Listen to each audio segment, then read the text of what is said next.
Medical पे चल रहे थे अपन, health.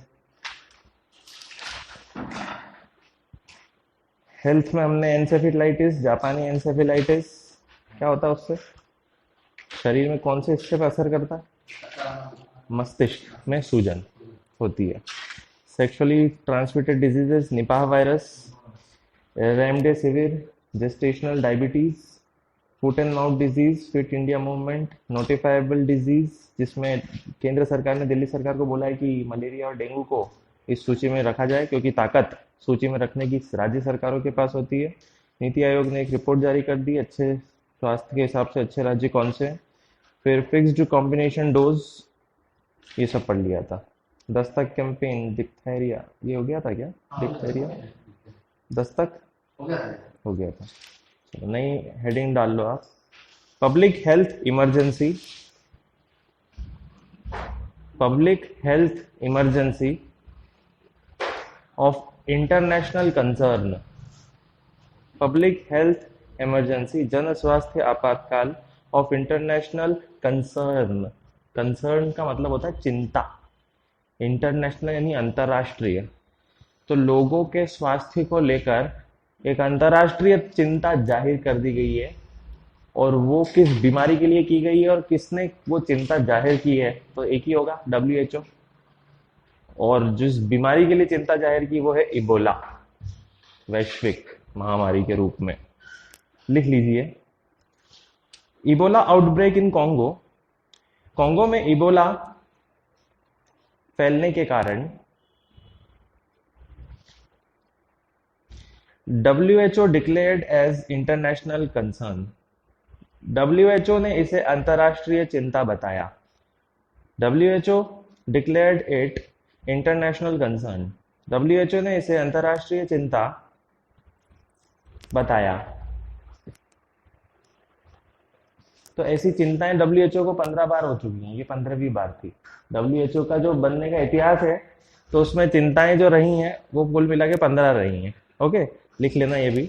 It is the 15th declaration in history, यह इतिहास का 15वां घोषणा है। It is the 15th declaration in history, यह इतिहास की 15वीं घोषणा है। तो इबोला के बारे में लिख लीजिए, इबोला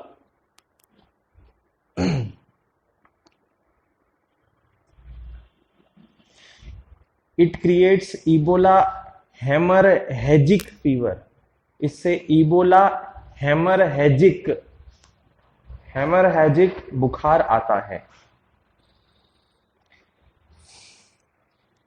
5 स्पीशीज आइडेंटिफाइड, इसकी 5 प्रजातियां मिली हैं। 5 स्पीशीज आइडेंटिफाइड, इसकी 5 प्रजातियां मिली हैं। नाम लिख लो, Zaire, ZAIRE, जायरे,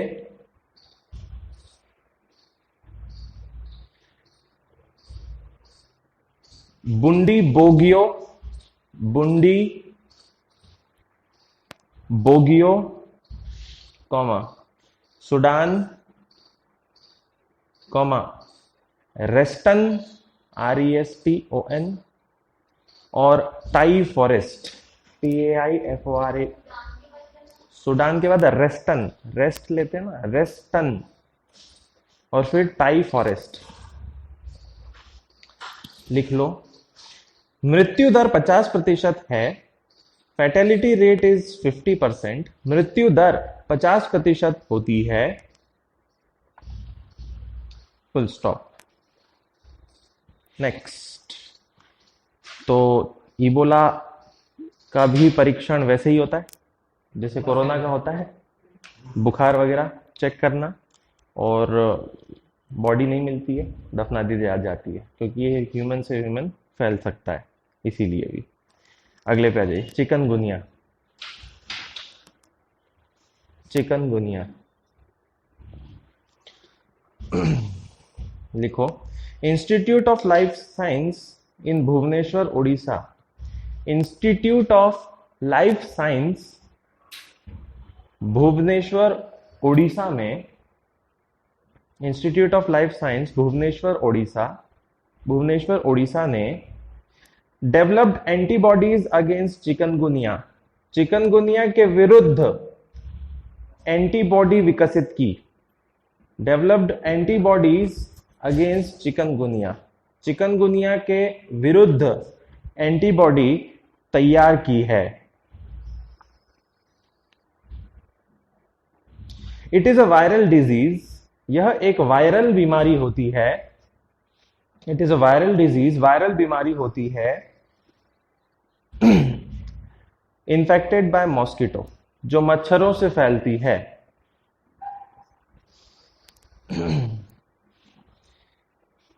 these mosquitoes bite in daylight, दिन की रोशनी में काटने से। These mosquitoes bite in daylight, दिन की रोशनी में काटने से। तो रात में भी काटते हैं, दिन में भी काटते हैं, सब अलग अलग बीमारियां फैलाते हैं मच्छर। लिख लो क्या होता है इससे। It causes fever and joint pain, इससे बुखार और जोड़ों में दर्द होता है।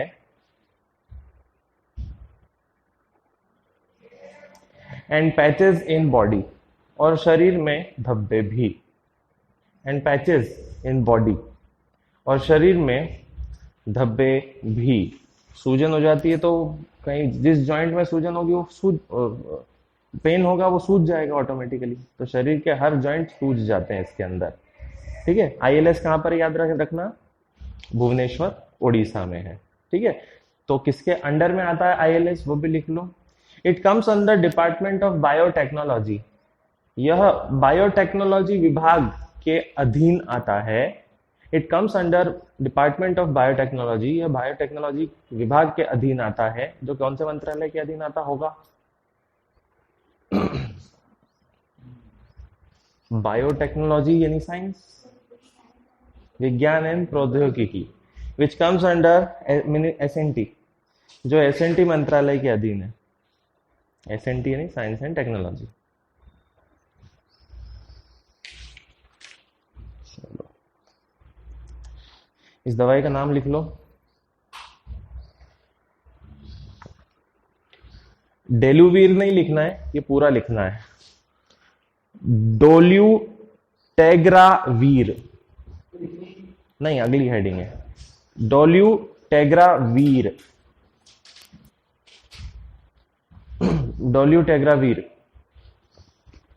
लिख लो। WHO has recommended this drug, WHO ने इस औषधि की अनुमति दे दी है। WHO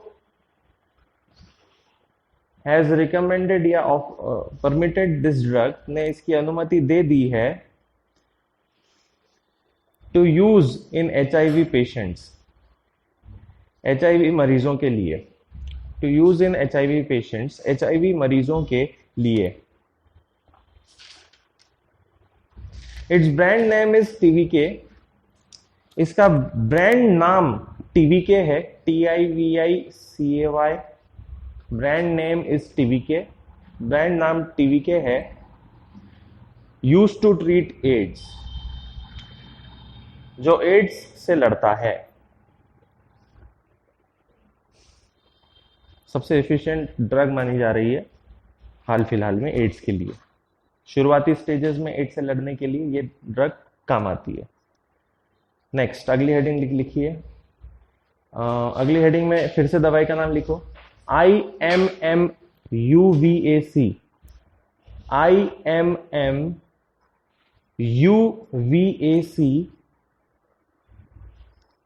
और एक और दवाई का नाम लिख लो साथ ही साथ, VPM1002।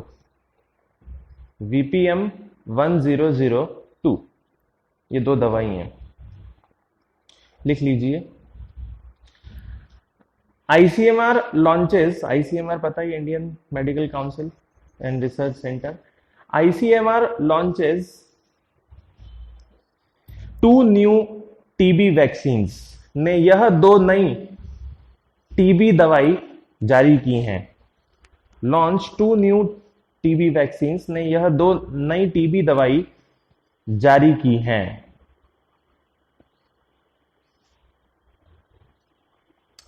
Imuvac is made by Cadila Pharmaceuticals. Imuvac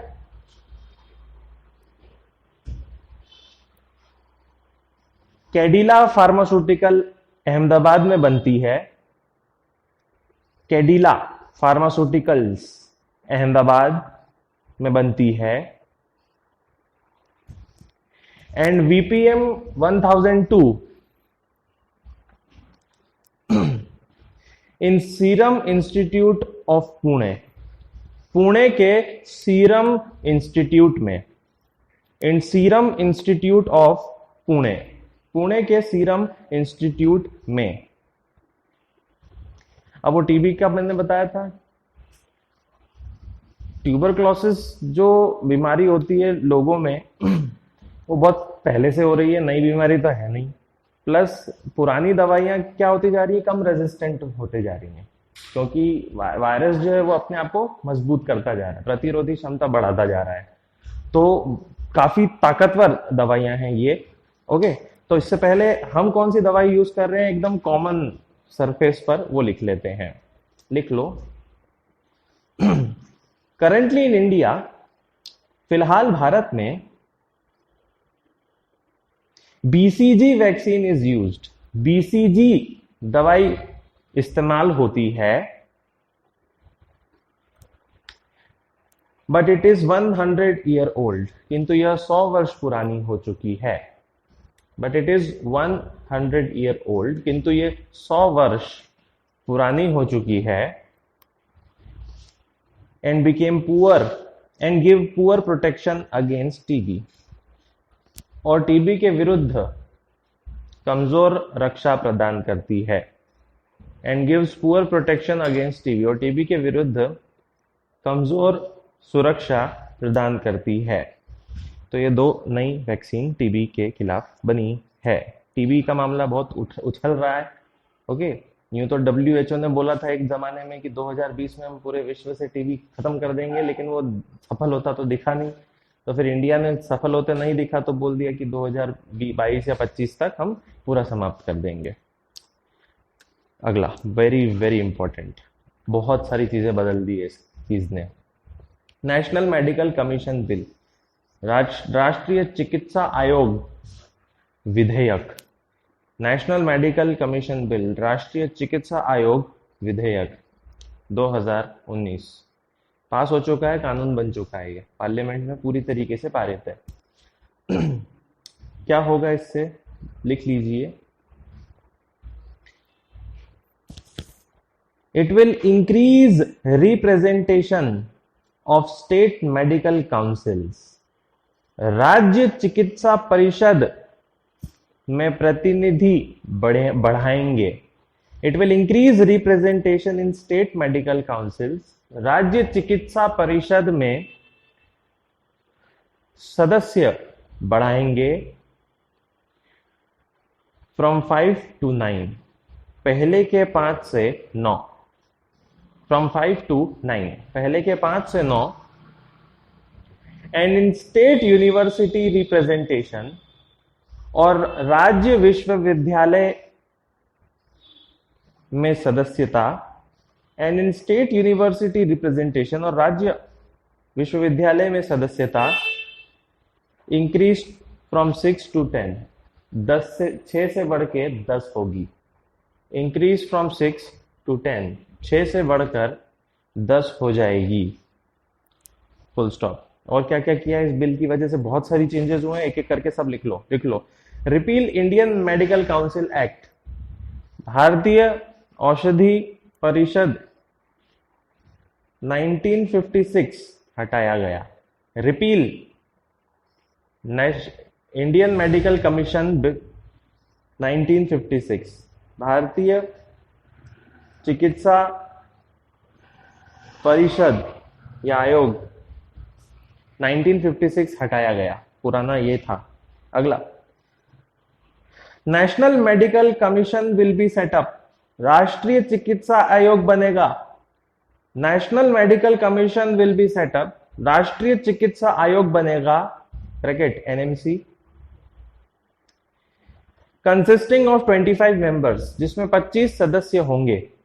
consisting of 25 members, जिसमें 25 सदस्य होंगे। अपॉइंटेड बाय सेंटर, नियुक्ति केंद्र करेगा। अपॉइंटेड बाय सेंटर, नियुक्ति केंद्र करेगा। एंड विल रिमूव एमसीआई, जिससे एमसीआई हट जाएगा। मेडिकल काउंसिल ऑफ इंडिया समाप्त, उसकी जगह क्या आ गया, एनएमसी आ गया है। ठीक है, एमसीआई जो शीर्ष संस्था मानी जाती है मेडिकल की, वो हट चुकी है और उसकी जगह पर एनएमसी रहेगा। ये ध्यान रखिए, ये इंपॉर्टेंट लाइन थी, ये सबसे इंपॉर्टेंट। अगला लिखिए, एनएमसी के काम क्या होंगे। एनएमसी के काम वही होंगे जो एमसीआई के होते थे, सेम। तो लिख लो एनएमसी वर्क, एनएमसी के कार्य लिखिए। Framing policies for medical colleges, चिकित्सा विद्यालयों के लिए नीति बनाना। Framing policy for medical colleges, medical कॉलेजों के लिए नीति बनाना, comma. Determination of fees of 50% seats, 50% सीटों का मूल्य तय करना। डिटर्मिनेशन ऑफ 50% सीट्स, 50% सीटों का मूल्य तय करना इन प्राइवेट कॉलेजेस, प्राइवेट कॉलेजों में। मेडिकल कॉलेज की बात हो रही है। इन प्राइवेट कॉलेजेस, प्राइवेट कॉलेजों में, फुल स्टॉप। ये सब इसके काम रहेंगे। एक और पॉइंट लिखिए, और क्या बदला है। विद इन 3 ईयर्स, 3 वर्षों के अंदर, स्टेट शैल एस्टैब्लिश, राज्य को स्थापित करना होगा। स्टेट शैल एस्टैब्लिश, राज्य को स्थापित करना होगा। स्टेट मेडिकल काउंसिल्स, राज्य चिकित्सा परिषद को। स्टेट मेडिकल काउंसिल्स, राज्य चिकित्सा परिषद को, जिसमें कितने सदस्य होंगे, 5 की जगह 9। अब एक और नई बॉडी बनेगी इसके अंदर। अगला point, medical advisory council will be set up, चिकित्सकीय एडवाइजरी परिषद भी बनेगी। मेडिकल या चिकित्सा सलाहकार परिषद बनेगी। Medical advisory council will be set up. तो अब ये क्या होगी, इसमें लिख लीजिए।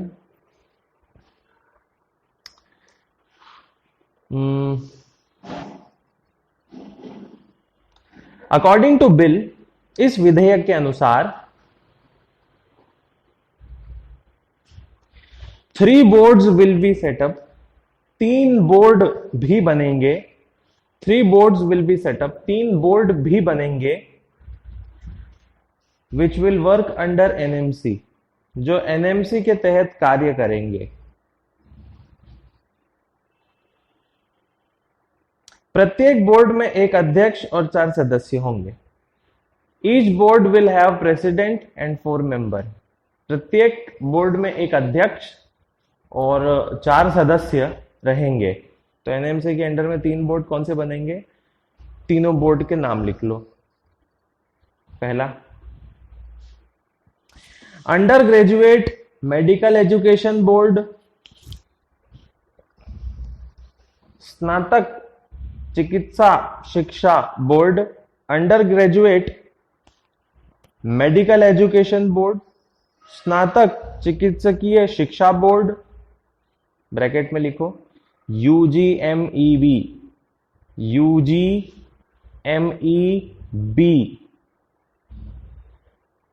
फिर एक और लिखिए, the post graduate medical education board, स्नातकोत्तर चिकित्सा शिक्षा बोर्ड।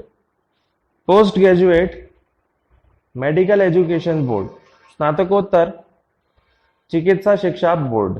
इसको लिख लेना पीजीएमईबी, पीजीएमईबी। ये दूसरा बोर्ड हो गया। एक एमबीबीएस के लिए हो गया और एक एमएस के लिए हो गया। एमबीबीएस मतलब ग्रेजुएशन होती है, और ग्रेजुएशन करने के बाद में पोस्ट ग्रेजुएशन होती है, जो एमडी, एमएस। एमएस यानी मास्टर ऑफ सर्जन, एमडी यानी मास्टर ऑफ मेडिसिन, ठीक है।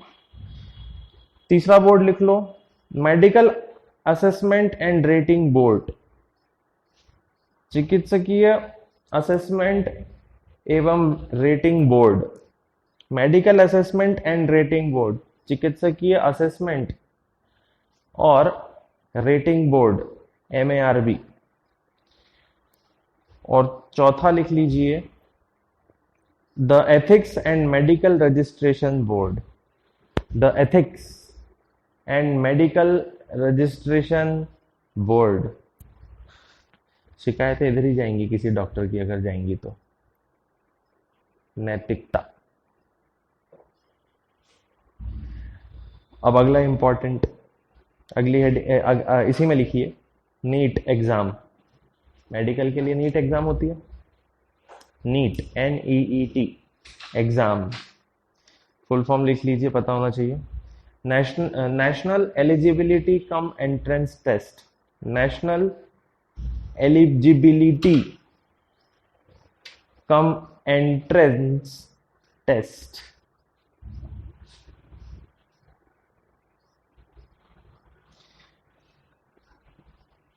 विल कंटिन्यू, बना रहेगा, विल कंटिन्यू बना रहेगा,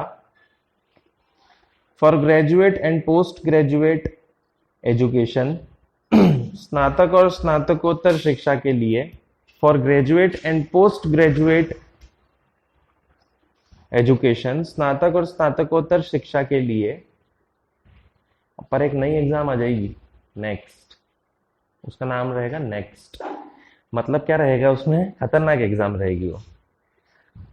5 साल का MBBS कर लिया, पहले तो आपने नीट दी, नीट के बाद आपको एक कॉलेज मिला, कॉलेज मिलने के बाद 5 साल की MBBS की, MBBS करने के बाद डॉक्टर बन गए, ऐसा नहीं होगा, उसके बाद नेक्स्ट होगा ये एग्जाम दो, रिपीट करो आप, बार बार। आप 5 साल आप पढ़े हो ना, 5 साल, तो जाहिर सी बात है कि नेक्स्ट इजी लगना चाहिए, क्योंकि 5 साल तक एग्जाम भी दिए होंगे, उसी से जुड़े हुए क्वेश्चन आएंगे, और वो भी नहीं दे पा रहे हो तो फिर डॉक्टर किस बात के।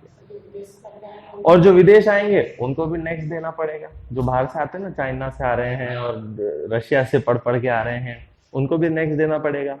इवन अगर आपने सब कुछ कंप्लीट कर लिया और आप ये सोच रहे हो कि नहीं MBBS से मैं खुश नहीं हूं, मेरे को PG करना है अब, ठीक है, सर्जन बनना है मेरे को, तो भी नेक्स्ट देना पड़ेगा, तो फिर अगले लेवल पे जा पाओगे। तो लिख लो नेक्स्ट, NEXT, बहुत जरूरी थी ये एग्जाम, बहुत जरूरी, NEXT। धड़ाधड़ गिर जाएंगे डॉक्टर, देखेंगे इसी से। इसमें आप लिख लो, नेशनल एग्जिट टेस्ट बोलते हैं इसको, नाम भी कितना सही है, बाहर निकालने के लिए तो बनाएंगे, national exit test.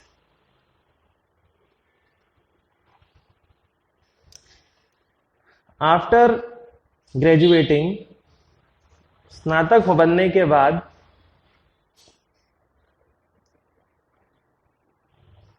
To obtain licence for practice, practice करने के लिए लाइसेंस बनाने हेतु, to obtain licence for practice, practice करने के लिए लाइसेंस बनाने हेतु एग्जाम विल बी नेसेसरी, यह परीक्षा जरूरी होंगी।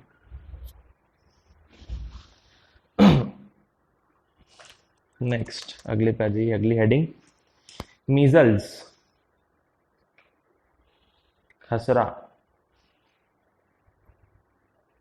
लिख लो।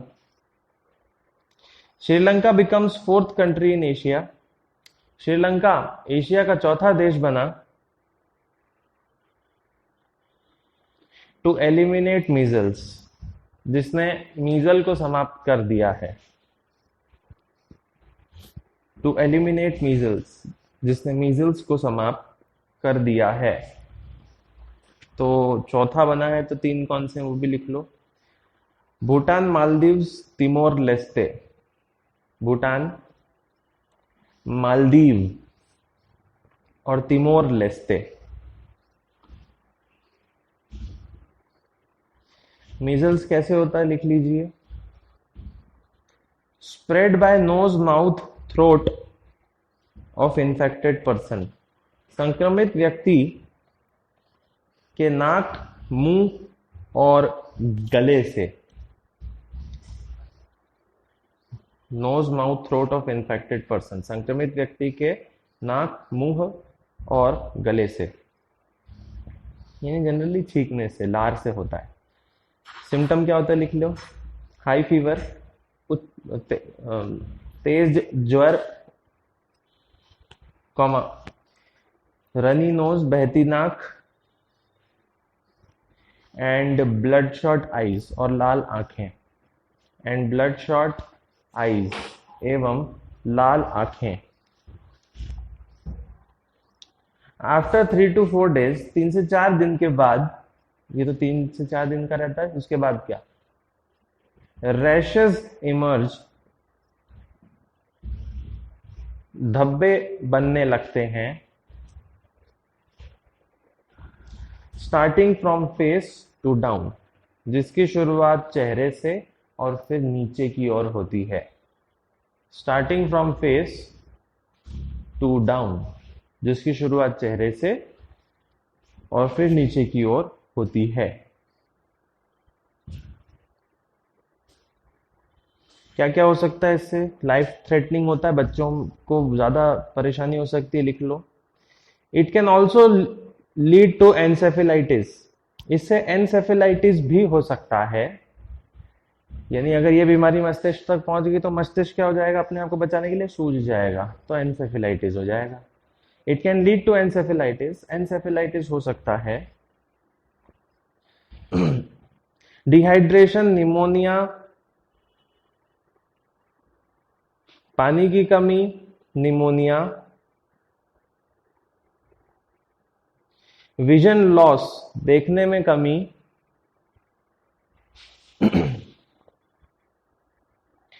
एंड ईयर इन्फेक्शन, और कान में संक्रमण आम है।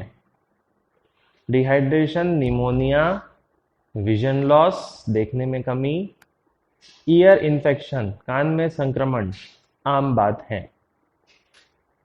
ठीक है, वैक्सीन पहले से ही बनी हुई है, उस वैक्सीन का नाम मीजल्स वैक्सीन है, खसरे की दवाई, और 2 डोज लगते हैं, 2 डोज में पूरा आदमी सही हो जाता है, सिर्फ 2 डोज में। ओके, लिख लो, in two dose of effective vaccine, इसे 2 डोज में हटाया जा सकता है। In 2 dose of effective vaccine it can be removed, 2 dose में हटाया जा सकता है। Next,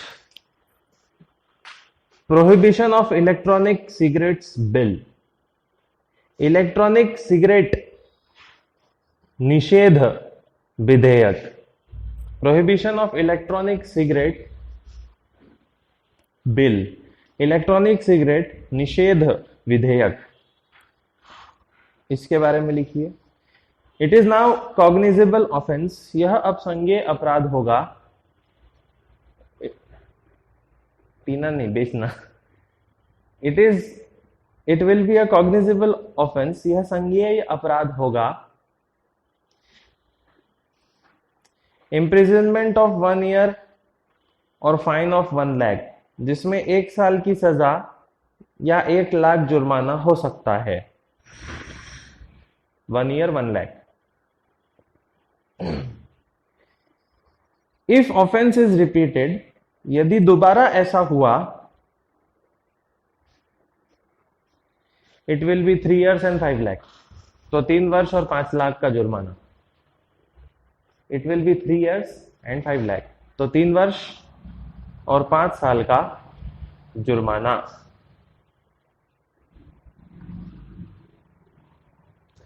storage of electronic cigarette, e cigarette का भंडारण करना, storage of electronic cigarette, e cigarette का भंडारण करना 6 महीने से 50,000 रुपए, मतलब 6 महीने तक की जेल या 50,000 रुपए तक का फाइन। 6 महीने से 50,000 रुपए, full stop.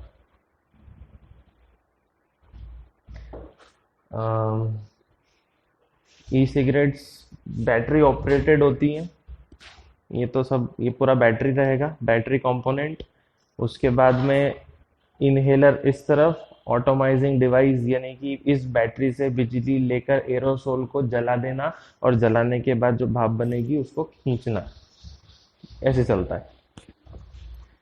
Next, world malaria report, विश्व मलेरिया रिपोर्ट। तो ये तो पता, ये तो कोई नहीं पूछेगा किसने जारी की है, WHO ही है। वर्ल्ड मलेरिया रिपोर्ट WHO ने की है, ठीक है, अपन रिपोर्ट लिख रहे हैं केवल। इन 2018 में 228 मिलियन केसेस वर्ल्ड वाइड, विश्व भर में 228 मिलियन मामले, 228 मिलियन मामले। इन 2010 इट वाज, 2010 में यह आंकड़ा था 251 मिलियन, 251 मिलियन। तो फ्रीक्वेंटली क्या देखा हमने कि पिछले 8 साल में घटा है मामले, है ना। हाईएस्ट एस्टिमेट अफ्रीका 93%, सबसे ज्यादा मामले अफ्रीका 93%। बाकी का कहाँ होंगे, इंडिया। हाईएस्ट अफ्रीका 93%, और अफ्रीका में सबसे ज्यादा कहाँ, नाइजीरिया 24%, नाइजीरिया में 24%।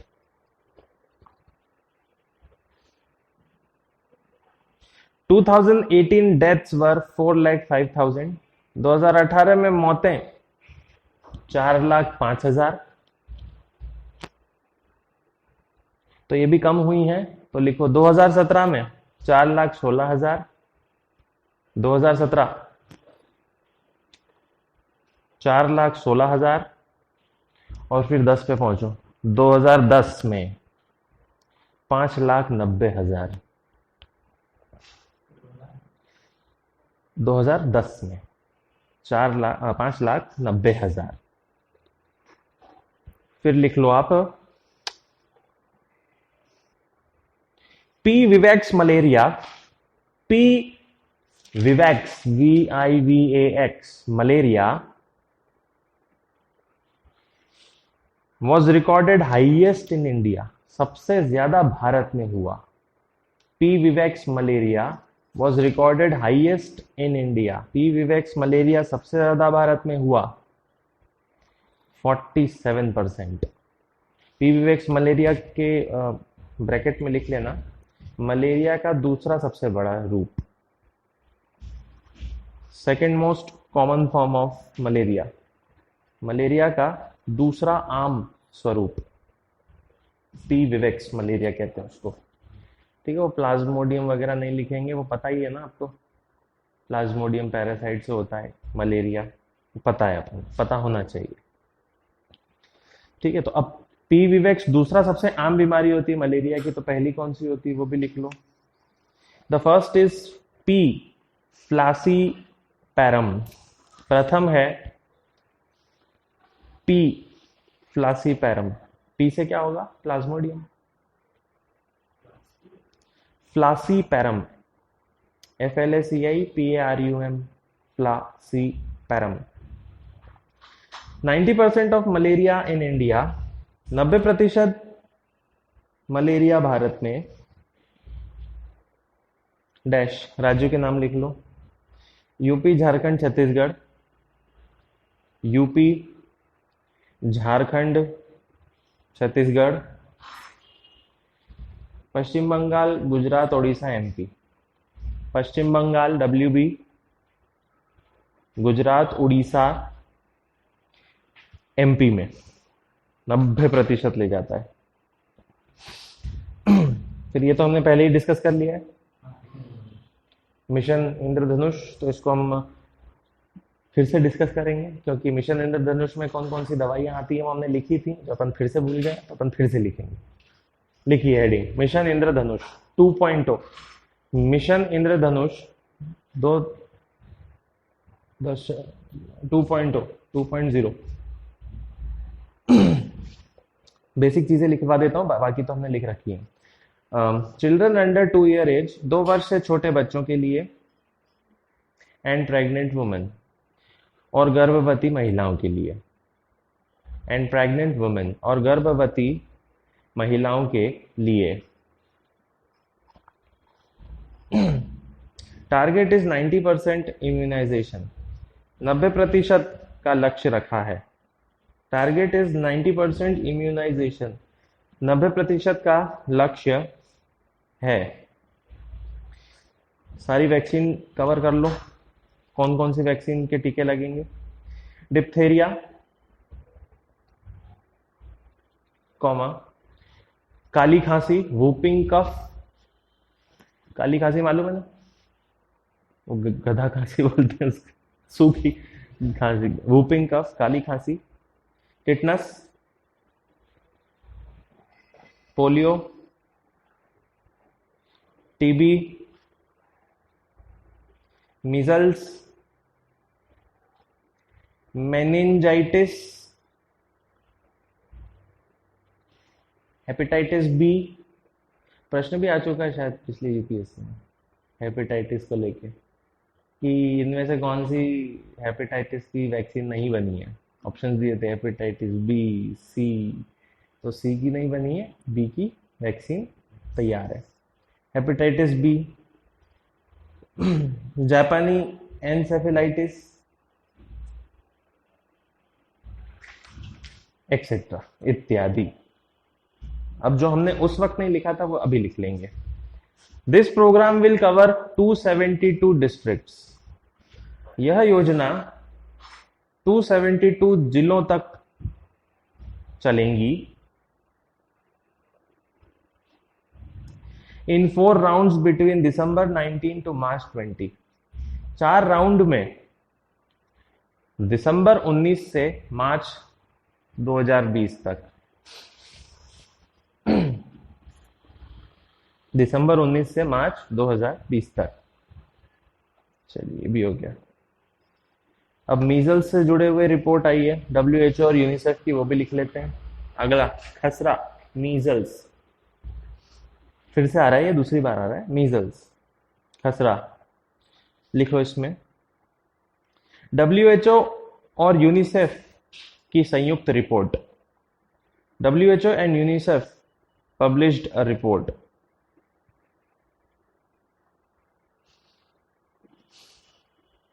लिख लो क्या है रिपोर्ट में, सब लिखना पड़ेगा।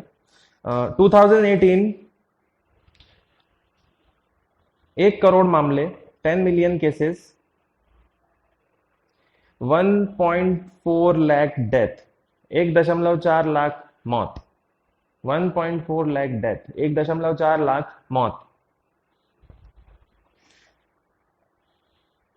70,000 मामले भारत में, 70,000 केसेस, मौत नहीं case, 70,000 cases in India, 3rd highest in the world, विश्व में 3रा स्थान। मीजल्स के मामले में विश्व में 3रा स्थान आया है। ठीक है, मीजल्स का बता ही दिया। मीजल्स बड़ी आसानी से ठीक हो सकता है, 2 डोज देने पड़ते हैं उसी में। ठीक, अगले पे आ जाते हैं, वेरी इंपॉर्टेंट। इंडियन फार्मोकोपिया, भारतीय फार्मोकोपिया, इंडियन फार्मोकोपिया, भारतीय फार्मोकोपिया, ब्रैकेट में लिखना IP।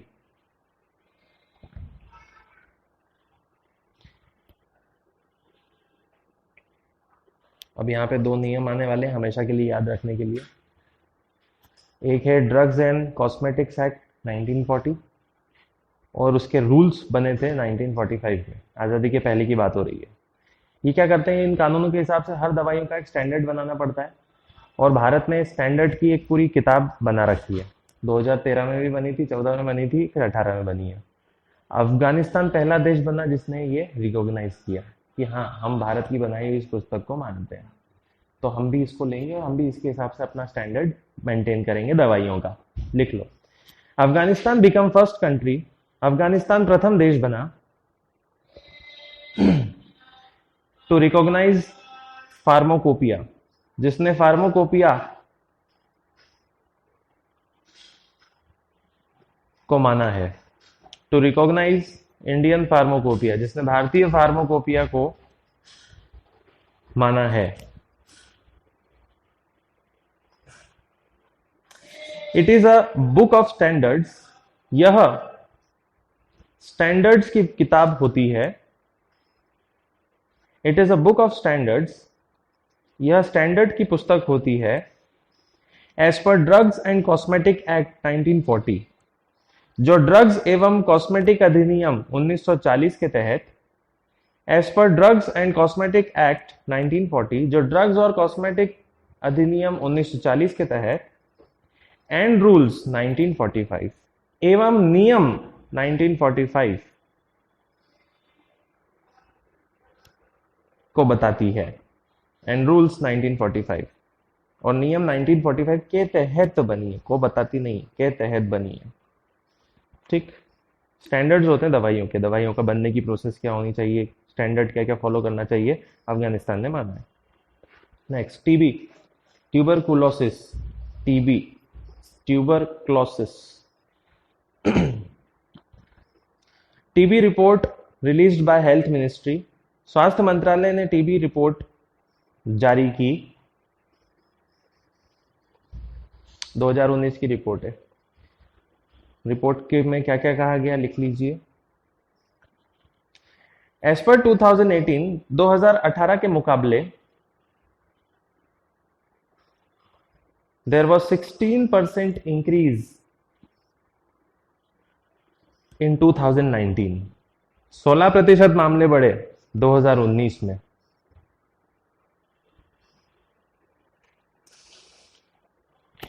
To remove TB, TB को हटाने हेतु RNTCP programme is running, RNTCP योजना चल रही है। RNTCP programme is running, full form बता दो। N से नेशनल होना चाहिए, T से टीबी होना चाहिए, C से कंट्रोल, P से प्रोग्राम, तो आधा तो मिल गया। रिवाइज्ड, तो पूरा फुल फॉर्म लिख लो इंग्लिश में, revised national TB control programme, revised national TB control programme.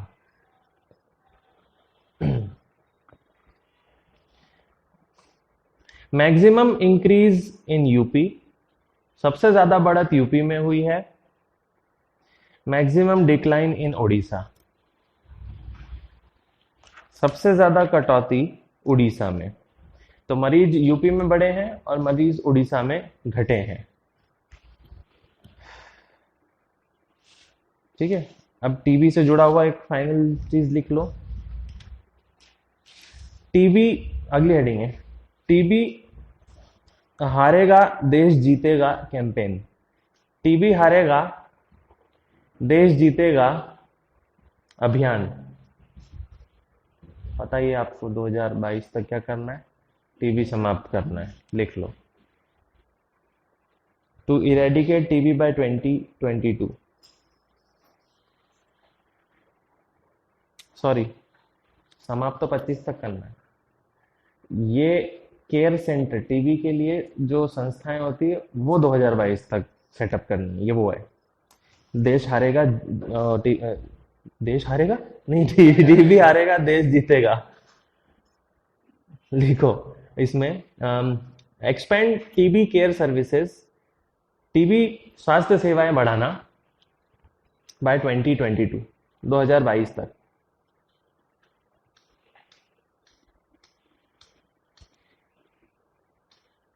ठीक है, अब ये भारत की टीबी रिपोर्ट थी, अब अपन वैश्विक टीबी रिपोर्ट लिख लेंगे।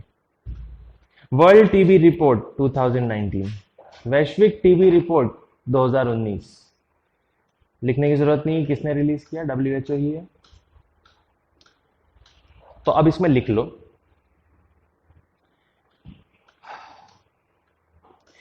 World is not on track to reach 2020 milestone. विश्व का 2020 तक टीबी हटाने का सपना पूर्ण नहीं हो पाएगा। World is not on track to reach 2020 milestone. विश्व का टीबी हटाने का लक्ष्य 2020 तक पूरा नहीं हो पाएगा। मतलब डब्ल्यूटीओ ने 2020 बोल रखा था कि 2020 तक हम टीबी खत्म कर देंगे, लग तो बिल्कुल भी नहीं रहा है अब। Full stop. 10 million people had TB इन 2018। 1 करोड़ लोगों को टीबी था 2018 में। विश्व की बात हो रही है। 1 करोड़ पीपल हैड टीबी इन 18 में 1 करोड़ लोगों को टीबी था। Of which 27% were in India, जिसका 27% भारत में था। यानी 2,27,00,000 भारत में थे। ठीक है।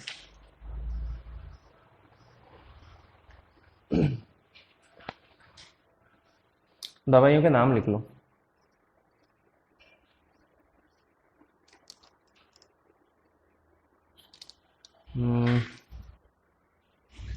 TB spread from air person to person. TB हवा से पहुंचता है व्यक्ति से व्यक्ति द्वारा। हवा से पहुंचता है व्यक्ति से व्यक्ति के द्वारा। एंड इफेक्ट्स लंग, और प्रभाव फेफड़ों पर होता है। एंड इफेक्ट्स लंग, और प्रभाव फेफड़ों पर होता है। Multi drug resistant TB. Multi drug resistant TB ये एक प्रकार का टीबी है, बीमारी है जिसमें ड्रग्स का असर होता ही नहीं है। Is caused by bacteria that did not respond. ऐसे बैक्टीरिया या जीवाणु से होता है जो is caused by bacteria that do not respond. ऐसे जीवाणु से होता है जो प्रतिक्रिया नहीं देते, जो प्रतिक्रिया नहीं करते टू रिफाम्पाइसिन। रिफाम्पाइसिन दवा से। टू रिफाम्पाइसिन, रिफाम्पाइसिन दवा से। रिफाम्पाइसिन टीबी के मरीजों को दी जाने वाली दूसरी सबसे ताकतवर दवाई है। तो अगर उस दवाई का भी असर ना हो तो उसको कौन सी टीबी है? मल्टी ड्रग रेजिस्टेंट टीबी है। मतलब इसको दूसरी ताकतवर दवाई का भी असर नहीं हो रहा, तो फिर कौन सी दवाई देनी? पहली ताकतवर। ओके, ठीक है, ये हो गया आज का अपना काम। कल हमको पढ़ना रहेगा ग्लोबल हंगर इंडेक्स। ठीक है, वो health finger, world wide concern, ये सब मिलके रिपोर्ट्स बनाती हैं, वो वाली। चलिए आ जाते हैं अगले पर। इकोनॉमिक्स पढ़ना स्टार्ट कर लेते हैं। चलिए पहली चीज लिखिए। कल हमने पढ़ लिया था राष्ट्रीय खनिज नीति तक, 2019 में बन गई है लेटेस्ट। लिख लो। बहुत आसान चीजें, आपको डेट याद रखनी पड़ती है, ये नीति कब आई उतना याद रख लो, और नीति में क्या होगा वो आप अपने मन से लिख सकते हो कि क्या सुझाव दिए होंगे नीति में। खनिज नीति है तो सुझाव भी क्या दे सकती, खनिज के लिए देगी। लिख लो। वैश्विक ट्रेडमार्क प्रणाली, ग्लोबल ट्रेडमार्क सिस्टम। वैश्विक ट्रेडमार्क प्रणाली, ग्लोबल ट्रेडमार्क सिस्टम। लिख लीजिए। केंद्रीय मंत्रिमंडल ने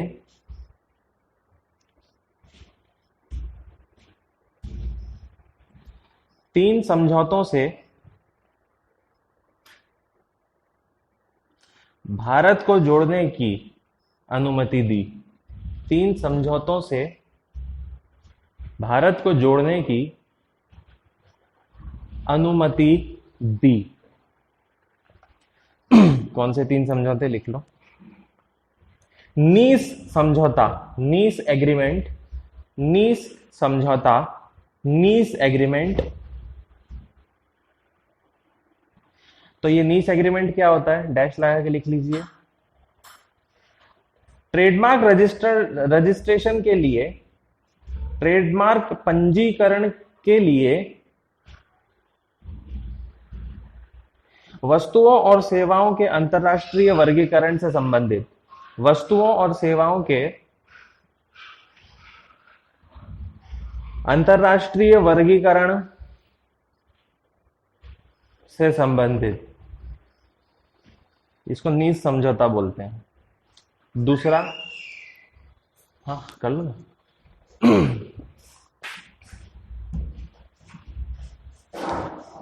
नीस यूरोप का, ये सब यूरोप के शहर हैं जहाँ पे समझौते हुए थे। ठीक है, तो अगला लिख लो, वियना समझौता, वियना एग्रीमेंट, वियना समझौता।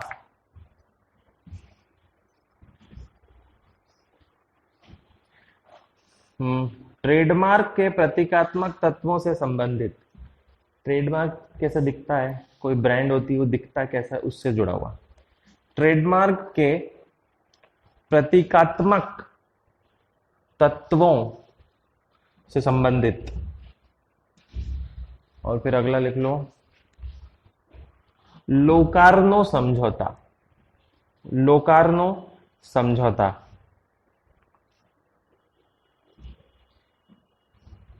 इसमें लिखो औद्योगिक डिजाइन से संबंधित, इंडस्ट्रियल डिजाइन से संबंधित।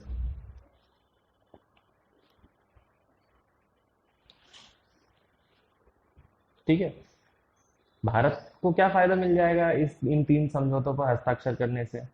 एक हो गया नीस, जो रजिस्ट्रेशन से जुड़ा है। ट्रेडमार्क का मतलब क्या होता है, कोई भी कंपनी का नाम देखो उसके कोने में टीएम लिखा रहेगा, मतलब उसका लोगो चुरा नहीं सकते, उसको ट्रेडमार्क बोलते हैं। तो इसके लिए 3 समझौते हो चुके हैं पूरे विश्व में। भारत ने अभी अभी मंजूरी दी कि हम इन 3 समझौतों को मानते हैं। पहला समझौता नीस समझौता है, जो किससे जुड़ता है, ट्रेडमार्क के पंजीकरण से, रजिस्ट्रेशन से जुड़ता है। दूसरा वियना कैसे जुड़ता है, प्रतीकात्मक तत्व, वो दिखता कैसा है ट्रेडमार्क और लोगो, उससे जुड़ता है। और तीसरा किससे जुड़ता है, औद्योगिक डिजाइन से। औद्योगिक डिजाइन का मतलब बजाज की गाड़ी है तो उसकी डिजाइन अलग रहेगी, दूसरी कंपनी है तो उसकी गाड़ी की डिजाइन अलग रहेगी। ठीक है, तो वो भी पेटेंट होता है, वो भी ट्रेडमार्क होता है एक तरीके का। ठीक, इससे ये फायदा ये होगा कि भारत ने जब हस्ताक्षर किए तो भारत इन सब कानूनों को मानना पड़ेगा कि मैं कुछ भी इन तीनों से जुड़ी हुई चोरी नहीं कर सकता, ना डिजाइन की, ना रजिस्ट्रेशन की, ना किसी भी चीज की। इससे इंडिया को यह फायदा होगा कि विदेशों से जो निवेशक भारत आना चाहते हैं और डरते हैं कि हमारा इंटेलेक्चुअल प्रॉपर्टी राइट चोरी ना हो जाए, तो उनको शांति मिल जाएगी कि इन्होंने, भारत ने ऑलरेडी 3 जगह हस्ताक्षर कर रखे हैं। लिख लो। इससे भारत के प्रति विदेशी निवेशकों का भरोसा बढ़ेगा। इससे भारत के प्रति विदेशी निवेशकों का भरोसा बढ़ेगा। हो गया। अगला 14th कृषि विज्ञान सम्मेलन, 14 कृषि विज्ञान कांग्रेस, सम्मेलन नहीं, कृषि विज्ञान कांग्रेस बोलते हैं। कृषि विज्ञान कांग्रेस, मंत्रालय कौन सा, कृषि एवं किसान कल्याण मंत्रालय। लिख लो। 2022 तक किसानों की आय दोगुनी करने के लिए, 2022 तक किसानों की आय दोगुनी करने, एक चीज याद रखना इस एग्जाम में, एक बहुत भयंकर चीज होती है। क्या होता है, बहुत से आईएएस आईपीएस लोगों को अगर ये क्लर्क की, बैंक की एग्जाम दिलवाओ ना, सब फेल हो जाते हैं। मैथ्स और रीजनिंग नहीं, वो जीके में भी फेल हो जाते हैं। उसका एक रीजन है, यूपीएससी को आप कंपेयर नहीं कर सकते छोटे एग्जाम से कभी भी। ऊपर के लेवल पे बहुत स्मार्ट लोग लगते हैं, तो इसलिए क्वेश्चन भी बहुत टेढ़े मेढ़े आते हैं। लेकिन जब आप एसएससी दोगे, पुलिस दोगे, तो एकदम सीधे क्वेश्चंस रहते हैं। ठीक है, घुमा घुमा फिरा के कभी नहीं आते, और यूपीएससी में हमेशा घुमा फिरा के आते हैं। वो क्यों होता है, क्योंकि कई बार ऐसा होता है कि आप एक बड़े अधिकारी बन गए, कलेक्टर, आपके अंडर में जितने भी लोग हैं उनको फैक्चुअल नॉलेज ज्यादा होना चाहिए और आपको स्मार्ट नॉलेज ज्यादा होना चाहिए। ये फर्क होता है। आप अपने किसी सबऑर्डिनेट ऑफिसर से अगर पूछोगे आपका ट्रांसफर हुआ अचानक एक नए शहर में, जिस शहर के बारे में आप कुछ भी नहीं जानते, आप अचानक से वहां जाओगे और अपना काम स्टार्ट करोगे, तो आपको मदद लगेगी उन लोगों की। वो लोग कैसे सिलेक्ट हुए? उस राज्य की कुछ पीएससी देकर, राज्य की छोटी छोटी एग्जाम देकर, जिसमें उस राज्य के ही क्वेश्चंस पूछे, तो उनको ज्यादा नॉलेज होगा, ये फिक्स है, उनको ज्यादा नॉलेज ही रहेगा, क्योंकि वो फैक्ट पढ़ पढ़ के आए हैं। आप फैक्ट पढ़ के नहीं जाते हो, आप फैक्ट पढ़ते हो लेकिन आप थोड़ा थ्योरेटिकल ज्यादा रहते हो। ओके, तो बहुत अजीबोगरीब फर्क रहता है। इसीलिए क्या होता है, कई बार लगता है कि यार इसको तो कुछ भी नहीं आता, ये कलेक्टर कैसे बन गया, ऐसा होता है। तो उसका, उस पर आरोप नहीं लगा सकते कि उसको कुछ नहीं आता, उसको आता है, ज्यादा आता है, थियोरेटिकली बहुत ज्यादा आता है। लेकिन जब उससे ये पूछोगे, रतलाम के कलेक्टर से पूछ लो कि भैया इस कॉलोनी में क्या चल रहा है, उस कॉलोनी में क्या चल रहा है, या यहाँ से 5 किलोमीटर दूर कौन सी जगह है और कौन सी नगर पंचायत में कौन सा काम चल रहा है, तो वो खुद नहीं बता पाएगी। वो उस नगर पंचायत के किसी सेक्रेटरी को बुलाएगी और फिर पूछेगी कि क्या चल रहा है, तो वो ज्ञान देगा कि मैडम इतना काम हो चुका है, ये हो चुका है, वो हो चुका है। क्यों? क्योंकि उसका काम केवल उतनी ही वर्क स्पेस का है। ऑल ओवर कलेक्टर को तो पूरा महकमा संभालना है केवल। ओके, तो वो नॉलेज में थोड़ा सा ये रखना, ठीक है, कि अपन को नहीं आ रहा तो अब अपन तो एकदम फेलियर है, ऐसा कुछ नहीं होता। पीएससी का लेवल अलग है और छोटी एग्जाम्स का लेवल अलग होता है। छोटे एग्जाम्स में ये टारगेट होता है कि इसको फैक्ट पता होना चाहिए। फैक्ट इसको इसलिए पता होना चाहिए क्योंकि जिसके अंडर में काम करेगा ना, वो उसको फैक्ट बता सके, क्योंकि उसको नहीं पता होगा फैक्ट, क्योंकि वो तो ट्रांसफर होता रहेगा हमेशा, वो एक जगह टिकने वाला तो है नहीं कभी भी। हाँ, छोटे स्केल पे जो काम करेंगे गवर्नमेंट एम्प्लॉय, वो वहीं पड़े रहेंगे हमेशा, तो उनके लिए फैक्चुअल नॉलेज जरूरी हो जाता है। तो फैक्ट बेस्ड और थ्योरेटिकल बेस्ड ये फर्क होता है यूपीएससी और दूसरी परीक्षाओं में, ध्यान रखना। ठीक है, तो स्मार्ट वर्क वहीं लगेगा। हम हर बार देख लेते क्वेश्चंस में कि कहाँ अपन फंस जाते हैं, शब्दों में। शब्दों के खेल ही आपको फंसाता है। जीके तो पढ़ पढ़ के पूरा खत्म भी कर सकते हो, लेकिन शब्दों पर, शब्दों तक कब तक लड़ते रहोगे, तो वो थोड़ा सा ध्यान रखना, ठीक है। आंसर वहां भी सामने है, आंसर यहाँ भी सामने है, दोनों जगह, लेकिन उधर पूरा गुथा हुआ मामला रहता है, जाला बना हुआ रहता है यूपीएससी के अंदर। हाँ हाँ हाँ वोटर दिवस, ठीक है, बड़ा आसान सा है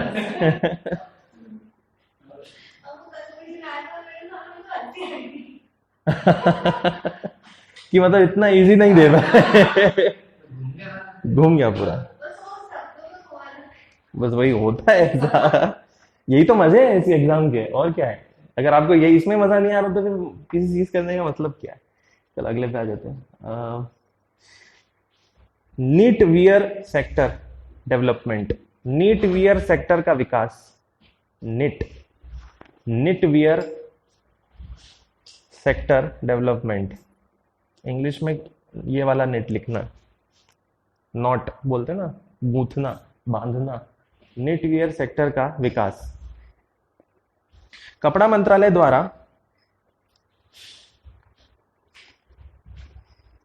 पावर टैक्स इंडिया के तहत, पावर टैक्स, टीईएक्स, कर वाला टैक्स नहीं, पावर टैक्स इंडिया के तहत, टैक्स से क्या होगा, टेक्सटाइल, कपड़ा,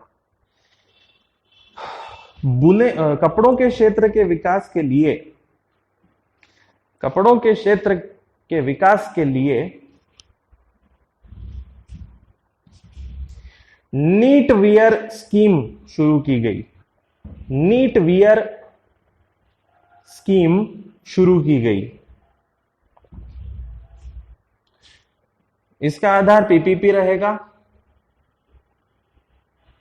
इसका आधार पीपीपी रहेगा, कॉमा,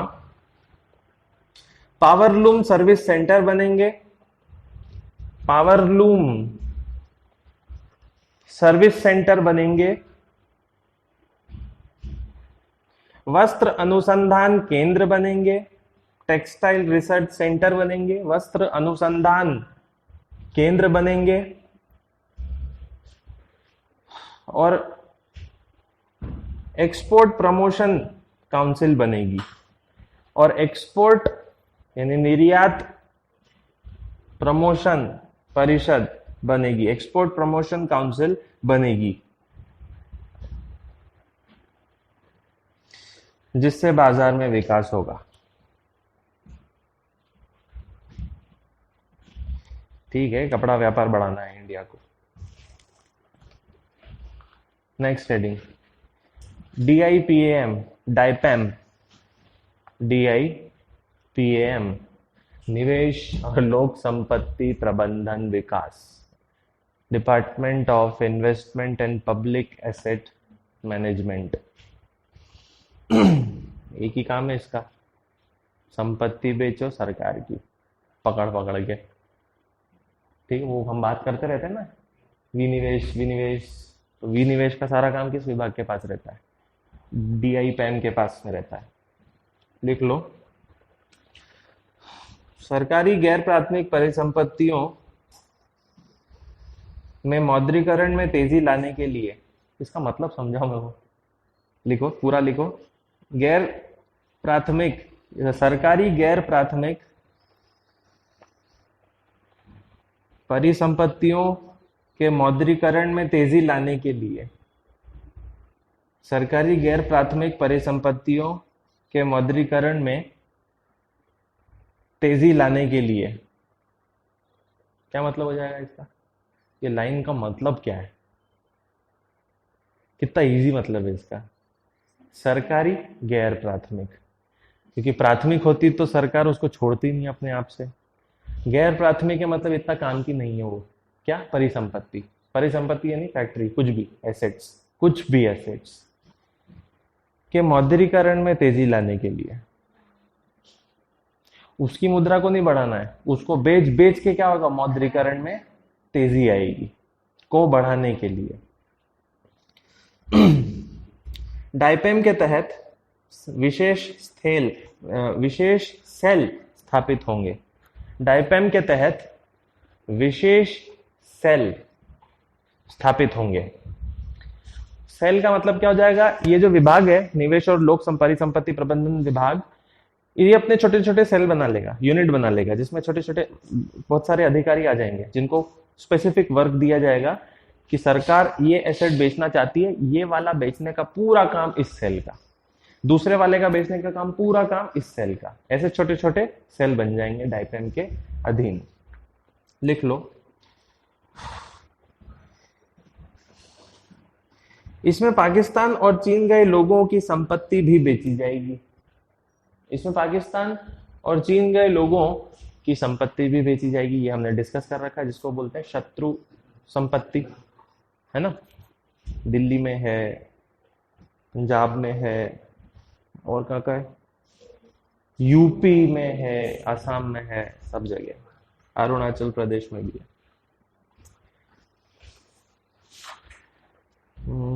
और क्या लिख सकते हो यार? DIPAM की हिस्ट्री लिख लेते हैं अपन। ये तो समझ में आ गया ना, इसको बेचने का काम दिया है, सब बेचेगा ये। भारतीय सरकार की परिसंपत्ति प्लस भारत चीन में भागे हुए लोगों की शत्रु संपत्ति भी बेचने का काम इसी के पास रहेगा। तो डाइपैम के बारे में लिख लो।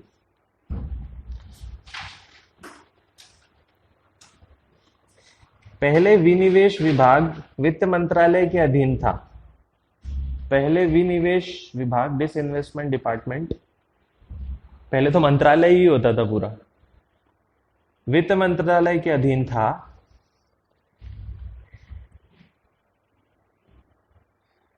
किंतु 2016 में इसका नाम बदलकर डाइपैम कर दिया गया। किंतु 2016 में इसका नाम बदलकर डाइपैम, DIPAM कर दिया गया। फुल स्टॉप, बस इतना ही लिख लो। अभी भी वित्त मंत्रालय के अधीन ही है, लेकिन उस वक्त उसको विनिवेश विभाग बोलते थे। बोल नाम बदलो, विनिवेश क्या होता है, नाम बदल के डाइपैम कर दिया है। अगली हेडिंग, भारत का सामरिक पेट्रोलियम भंडार, strategic petroleum reserve in India. Bharat का सामरिक पेट्रोलियम भंडार, petroleum reserve in India, strategic petroleum reserve. Petroleum reserve तो सब जगह मिलेंगे, ये सामरिक है, जिसका मतलब ये है कि अगर भारत में इंपोर्ट एक्सपोर्ट में गड़बड़ हो जाती है पेट्रोलियम की, तो भारत के पास युद्ध की स्थिति में, पेट्रोलियम न आने की स्थिति में एक रिजर्व भंडार पड़ा रहे। ठीक है, तो अब एक बहुत बड़ी वो योजना आ रही है, ग्रीनफील्ड, महाराष्ट्र में। सऊदी अरेबिया मदद करेगा महाराष्ट्र के एक जगह पर, पाइपलाइन नहीं, अब ये क्या रहता है, टैंकर बनेंगे जमीन खोद खोद के बड़े बड़े, और उसमें पेट्रोल पड़ा हुआ रहेगा। वो इसलिए पड़ा हुआ रहेगा कि कल को अगर पेट्रोल खत्म हो जाता है, युद्ध की स्थिति होती है, तो पेट्रोल तो चाहिए ना। क्योंकि विपक्ष या ओपोनेंट हम किसी देश पर दबाव बना सकता है कि भारत पे पेट्रोल ना जाए। अब वो पेट्रोल इंपॉर्टेंट हो जाता है, इसीलिए वो मलक्का जल डमरू मध्य में भारत का कंट्रोल रहता है। इसलिए फिर उसी की वजह से चीन को कंट्रोल करना पड़ता है।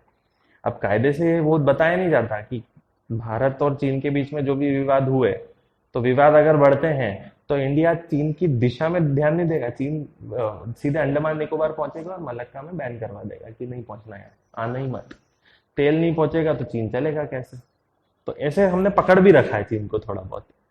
चीन को भी पता है, लेकिन चीन को इस बात से नाराजगी होती है, तो इसलिए वो फिर हिमालय तिब्बत में वहां पर नए नए नाटक रचता रहता है कि हमारा ध्यान दक्षिण से हटके उत्तर की तरफ ही रहे। फिर वो सपोर्ट करता है पाकिस्तान को, फिर वो सबके लिए कॉरिडोर बनाने के लिए रेडी बैठा हुआ है। सड़क बन रही है उस जमीन पे, जो जमीन हमारी है ऑलरेडी। इसमें लिख लो आप, रणनीतिक तेल भंडार सुविधा के लिए सऊदी अरब को आमंत्रित किया गया। रणनीतिक तेल भंडार के लिए सऊदी अरब को आमंत्रित किया गया। यह भंडार आपातकालीन इस्तेमाल के लिए होते हैं, इमरजेंसी यूज के लिए होते हैं, आपातकालीन इस्तेमाल के लिए होते हैं।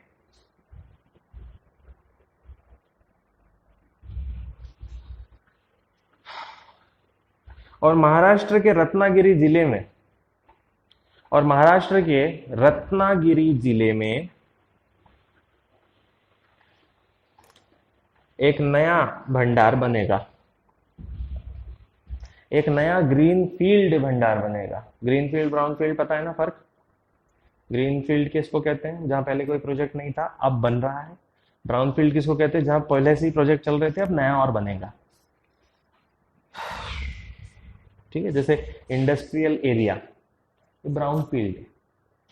अब यहाँ पे कोई नई फैक्ट्री आ जाती है तो वो ब्राउन फील्ड ही बोली जाएगी। अचानक से कोई नई ही जमीन ले ली, वो ग्रीन फील्ड होगी, जहां कुछ था ही नहीं पहले से।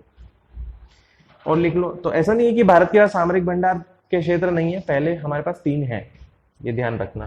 सबसे नया कहां बनने वाला है? रत्नागिरी जिले में। ये बहुत आया भी था न्यूज में, इसको ध्यान रखिएगा प्लीज।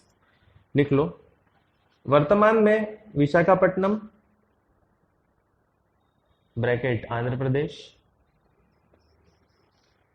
मैंगलोर कर्नाटक, और पाडूर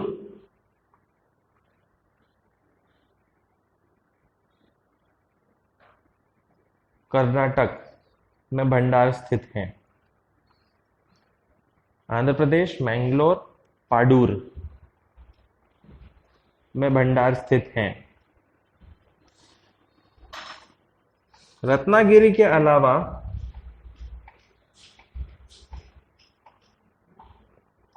चांदीखोल उड़ीसा में भी बन सकता है। चांदीखोल उड़ीसा में भी सुविधा स्थापित होगी, लेकिन चांदीखोल में एवरेज से थोड़ा कम रहेगा। ठीक है, ये स्ट्रेटेजिक रिजर्व से अलग अलग जरूरी। जीएसटी विवाद होता है तो जीएसटी के लिए भी एक प्राधिकरण चाहिए, और उस प्राधिकरण की कितनी बेंचें होंगी? 38। लिख लो, GST AT, GST AT, GST AT. GST तो का तो फुल फॉर्म पता है, एटी का लिख लो केवल, एपेलेट ट्रिब्यूनल, अपीलीय अधिकरण। एपेलेट ट्रिब्यूनल, अपीलीय अधिकरण। राष्ट्रीय पीठ नई दिल्ली में बनेगी। National bench will be in Delhi. राष्ट्रीय पीठ नई दिल्ली में बनेगी।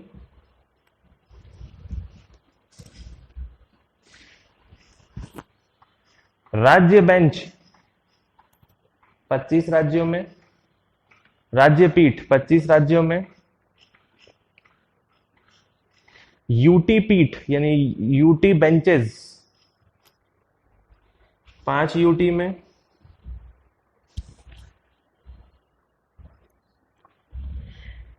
एवं 4 राज्यों में 8 क्षेत्रीय पीठ, एवं 4 राज्यों में 8 क्षेत्रीय पीठ।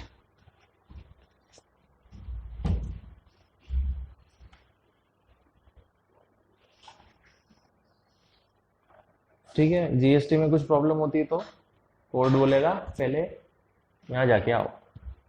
ओके, बहुत सारे क्षेत्रीय बने रहेंगे। इसमें एक अधिनियम लिख लो, जीएसटी अधिनियम की धारा 109, जीएसटी अधिनियम की धारा 109 केंद्र को शक्ति देती है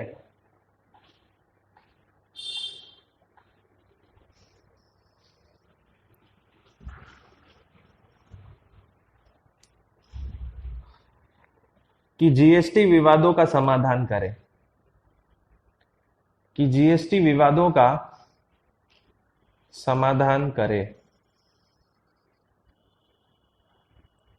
बस केंद्र के पास शक्ति है, बस ये याद रख लो 109 में। ये जो किसी काम का नहीं है ग्रुप, सार्क, बैठे रहते हैं, हर बार पार्टी करते हैं लोग, लेकिन कभी कोई आता है नहीं आता है, कभी एक अकेले ही बैठे रहता है, कभी 2 बैठे रहते हैं। ठीक है, अफगानिस्तान, बांग्लादेश, भूटान, इंडिया, नेपाल, मालदीव्स, पाकिस्तान, श्रीलंका। मालदीव्स याद रखना, बाकी के सब जुड़े हुए हैं। अब ये क्या चाह रहे हैं, कुछ तो भी मतलब एक फालतू का जी के बढ़ा रहे हैं, कुछ नहीं कर रहे, होना जाना कुछ नहीं है इसका। सार्क क्योंकि भारत का ने ध्यान कहाँ लगा दिया, सार्क से ध्यान हटाकर, नहीं, बिम्स्टेक। ठीक है, हाँ, तो क्यों जाएगा, ये है ना, हरकतें भी तो ऐसी हैं, तो नहीं जाता। पाकिस्तान में जब हुआ था तो पाकिस्तान था और शायद नेपाल था, 2 बैठे हुए थे, सार्क का पूरा सम्मेलन चल रहा था, इतने सारे देश आने थे, बस नेपाल बैठा और पाकिस्तान। नेपाल भी ऐसे टाइम पास करने क्या होगा, बोले अपने पास भी कौन सा काम है ज्यादा, चलो देखते हैं क्या, लिख लो।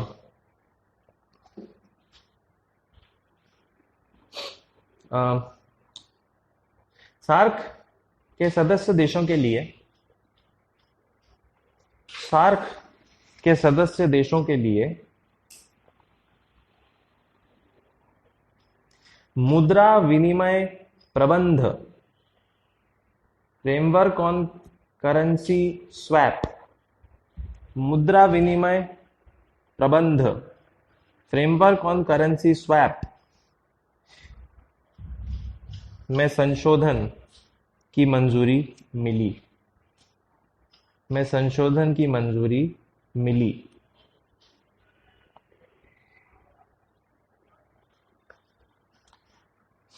करेंसी स्वैपिंग क्या होती है मालूम है ना, ये जो इन्होंने ग्रुप बना रखा है सार्क, इसमें ग्रुप बनने के बाद ये आपस में व्यापार वगैरह करना, व्यापार जब करेंगे तो भैया करेंसी कौन सी दोगे व्यापार करते वक्त, तो कुछ बोलेंगे डॉलर, लेकिन सार्क बनने के बाद ये हुआ था कि आप अपने देश की करेंसी भी दे सकते हो, हम डिमांड नहीं करेंगे कि डॉलर ही चाहिए, ऐसा हुआ था। तो अब जो करेंसी एक दूसरे को दी जाएगी, जब एक जगह से दूसरी जगह माल आएगा और जाएगा, उस वक्त करेंसी स्वैप कैसे होगी उसके लिए नियम में संशोधन किया है इन्होंने मिलके, तो वो लिख लेते हैं अपन, क्या क्या फायदा होगा इससे, फायदा क्या होगा वो अपन को देखना है, लिख लो। वित्तीय, वैश्विक वित्तीय जोखिम के कारण, वैश्विक वित्तीय जोखिम के कारण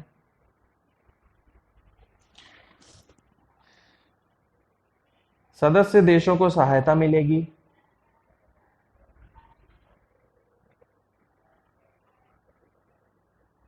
एवं मदद में लचीलापन आएगा, एवं मदद में लचीलापन आएगा।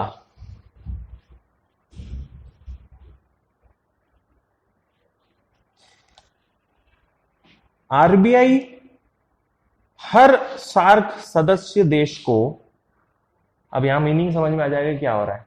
आरबीआई हर सार्क सदस्य को उसके 2 महीनों की आवश्यकताओं के आधार पर उसके 2 महीनों की आवश्यकताओं के आधार पर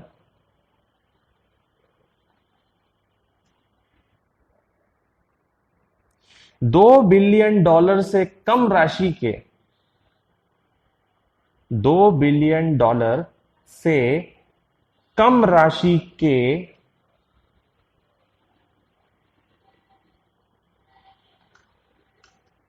यूरो या भारतीय रुपए में, यूरो या भारतीय रुपए में विनियमन की पेशकश करेगा, विनियमन की पेशकश करेगा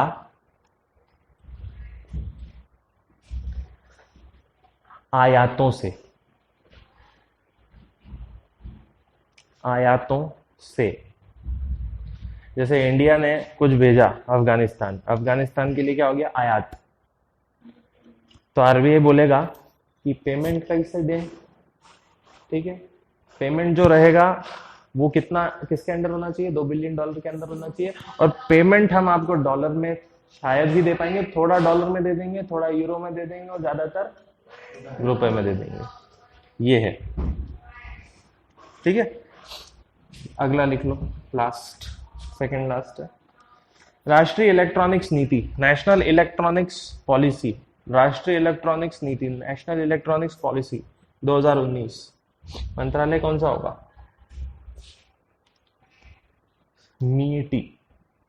फुल फॉर्म लिखो, ministry of electronics and information technology, electronics एवं सूचना प्रौद्योगिकी मंत्रालय, ministry of electronics and IT, electronics एवं सूचना प्रौद्योगिकी मंत्रालय। हर बार आईटी आईटी बोल के खत्म कर देते हैं, उसके आगे इलेक्ट्रॉनिक्स लगता है, ठीक है। मंत्रालय के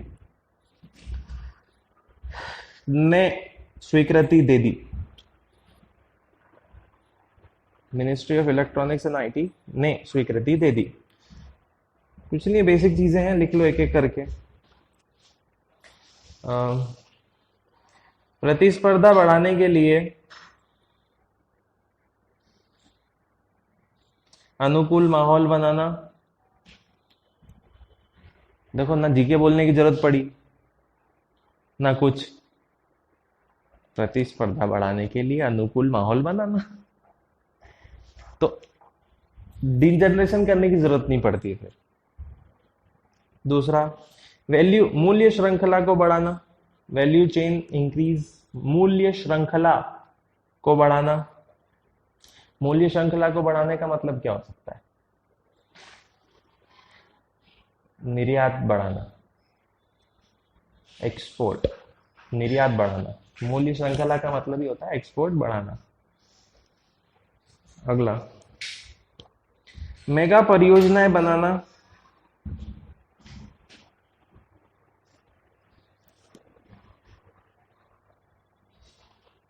जिसमें डिस्प्ले फैब्रिकेशन, सेमीकंडक्टर आदि बने, जिसमें डिस्प्ले फैब्रिकेशन, टीवी, मोबाइल, वो सब, और सेमीकंडक्टर बने। उद्योगों में नवाचार बनाना, बहुत बेसिक पॉइंट्स है। उद्योगों में नवाचार बढ़ाना, चिप डिजाइनिंग को बढ़ाना, चिप डिजाइनिंग को बढ़ाना। और अगला जो लिखोगे पॉइंट, उसमें स्टार बना के लिखना, बौद्धिक संपदा के विकास के लिए, आईपी के विकास के लिए, आईपी इंटेलेक्चुअल प्रॉपर्टी, बौद्धिक संपदा के विकास के लिए और बढ़ावा देने के लिए सोवरेन पेटेंट फंड बनाया जाएगा। सोवरेन पेटेंट फंड संप्रभु पेटेंट फंड बनाया जाएगा। बस ये आखिरी वाला इंपॉर्टेंट लाइन थी। अगले पे आ जाइए। स्टील प्रोडक्शन, इस्पात उत्पादन।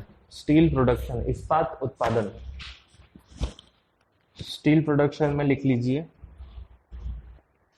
विश्व इस्पात संघ के अनुसार, according to world steel association, विश्व इस्पात संघ के अनुसार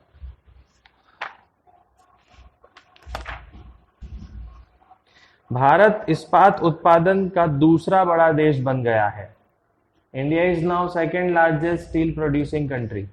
भारत इस्पात उत्पादन का दूसरा बड़ा देश बन गया है, जापान को पीछे करके, बाय डिफीटिंग जापान। मतलब जापान सेकंड पे था, अब थर्ड पे आ गया। पहला कौन होगा? चीन 51% के साथ प्रथम पर है। मोनोपोली खेलता पूरी इस्पात में, 51% स्टील चाइना से। बीच में काफी इंडस्ट्री वालों को चाइना की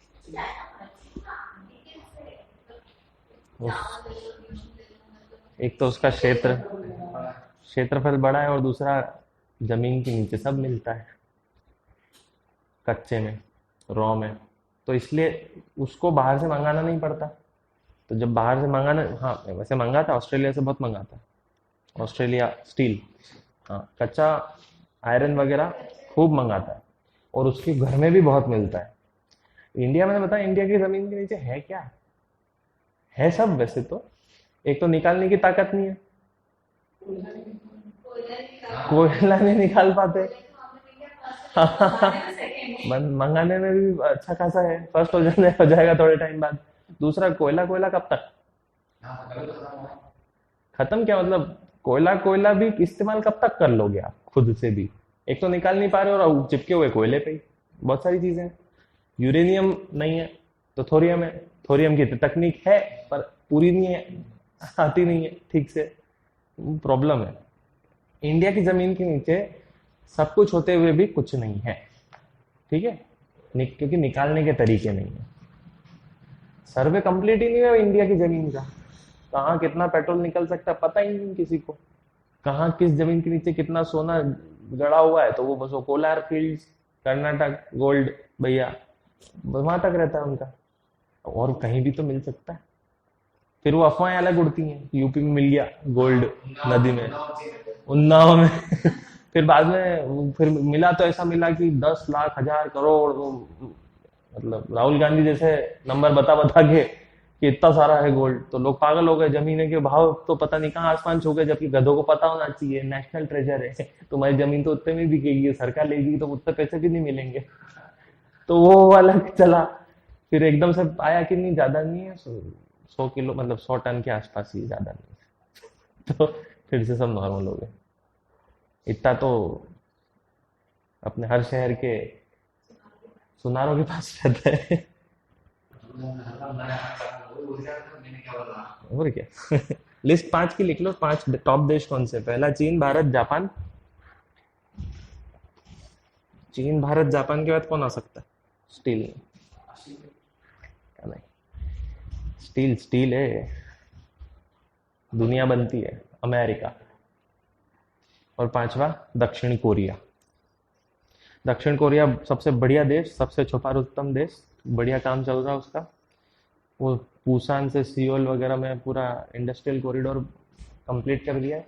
इंडिया का भी दिल्ली से मुंबई एक्सप्रेसवे, जिसमें रतलाम इधर जावरा की इधर काम शुरू हो गया है।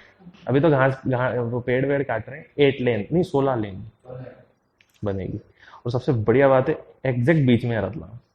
मतलब कितना फायदा होने वाला है रतलाम को, अगर दिमाग लगाते हैं और उठाते हैं उस फायदे को तो। अब एक्चुअल लाइनिंग तो किसी को बताई नहीं जा सकती कि कहाँ से बनेगा, वो तो अचानक आता है प्रोजेक्ट और काम शुरू हो जाता है अगले दिन से।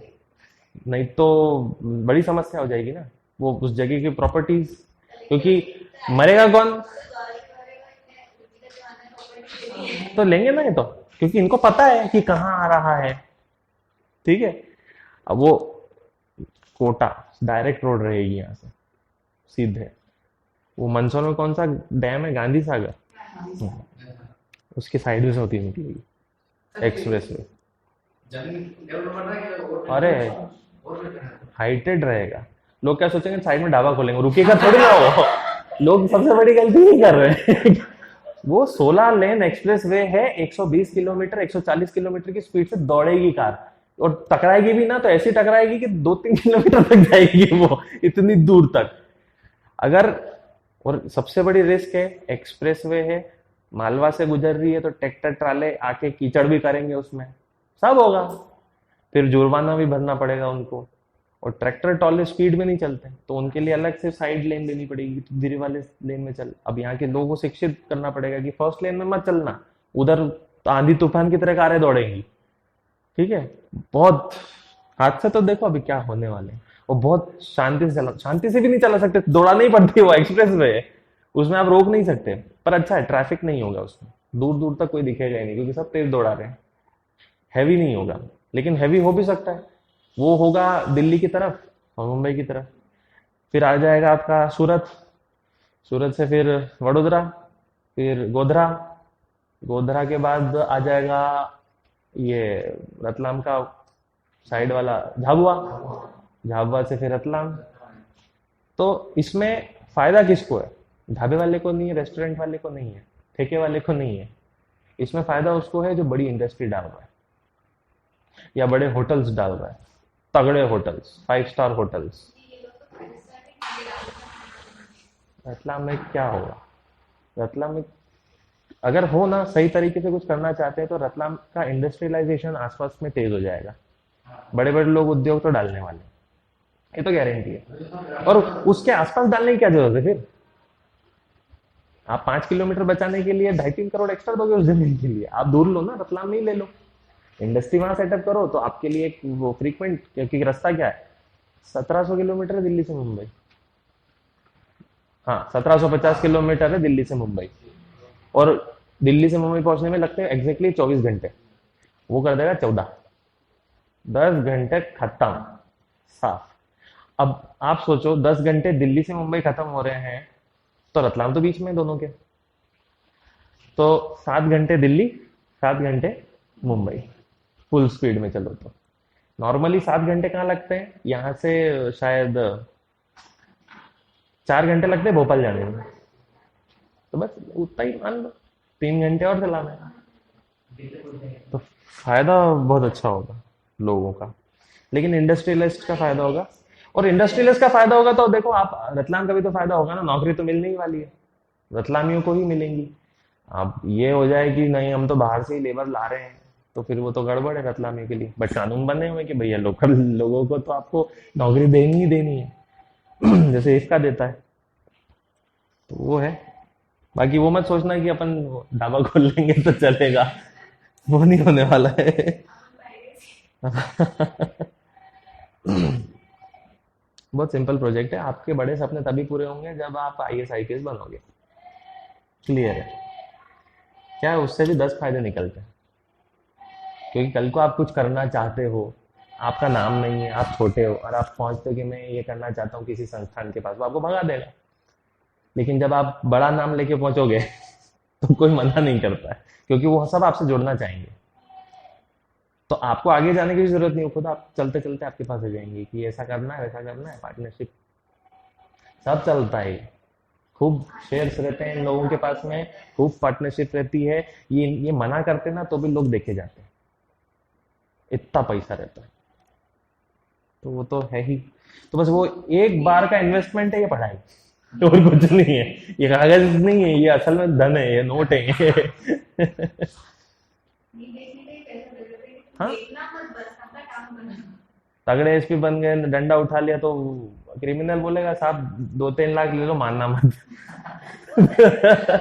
हाँ, पिटाई मत करना है, क्योंकि वो शक्ल दिख जाती है कि बहुत पढ़ के आया है, अभी खुन्नस निकालेगा सारी। तो रहता ही है।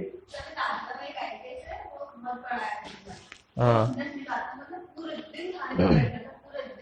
तो है ना, बिल्कुल है।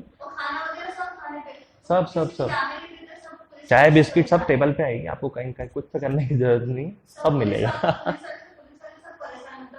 हाँ, और उसमें वो मजा है वो मजा आता है, इंटरनल हैप्पीनेस जो मिलती है ना, अंदरूनी खुशी, वो हरकत करने के बाद में उसका अलग ही खेल रहता है। हाँ, नाम बनाओ ना, उसके बाद ज्यादा नाम भी नहीं बनाना होता है, नहीं तो फिर खेल भी हो जाता है। आप इतना नाम, आप दिमागदार हो, आप नाम भी इतना बनाओ कि उसमें आपका काम होता रहे बस। हाँ, नहीं तो आप पीछे चले जाओगे। कुछ जांच से भी क्या हो जाएगा, राष्ट्रपति का लेटर अपने पास कर लो जितनी जांच करनी।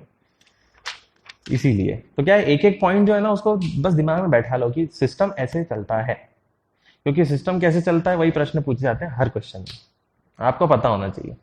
कई बार अपन जैसे इलेक्ट्रॉनिक्स अभी तो ये पढ़ रहे इजी, वो स्टार्टिंग स्टार्टिंग में इकोनॉमिक्स कैसा हो गया था, ये बॉन्ड, ये शेयर, ये डिराइवेटिव, लाभांश। अब उनके जारी करने के तरीके 100, जारी करने के बाद जारी होने के प्रकार 100 तो अब आप क्या कर लोगे उसका, तो टेंशन नहीं लेना, नहीं आता नहीं आता, खत्म करो, आगे बढ़ो। उस पर अटके रहोगे ना तो उसमें टाइम वेस्ट हो जाएगा आपको, और फिर आगे की चीजें नहीं पढ़ पाएंगे अपन, क्योंकि वो अगर इस एंगल से नहीं समझ में आ रहा है तो हो सकता है आगे की न्यूज में दूसरे एंगल से समझ में आ जाए, तो फिर टेंशन काहे की लेना, आगे बढ़ते रहो, जितना समझ में आए उतने में खुश रहो और आगे बढ़ जाओ बस। होना जाना ये है कि उसके आसपास का ही आना है कहीं ना कहीं से, जैसा पढ़ रहे हैं वैसा तो नहीं आना है, देखो वो तो क्लियर है। आपको वहां जाके अपना दिमाग का इस्तेमाल 100% तो करना ही पड़ेगा, जितना ज्यादा लगा सकते हो, जितना हीट में आ सकते हो। ओके, तो ऐसे ही है। अब क्या बचा, इस्पात हो गया, आखिरी एक, अरे यार वो जरूरी है तो, कृषि बाजार अवसंरचना कोष, कृषि बाजार, एग्री मार्केट इंफ्रास्ट्रक्चर फंड, अवसंरचना कोष, एग्रीकल्चर मार्केट इंफ्रास्ट्रक्चर फंड।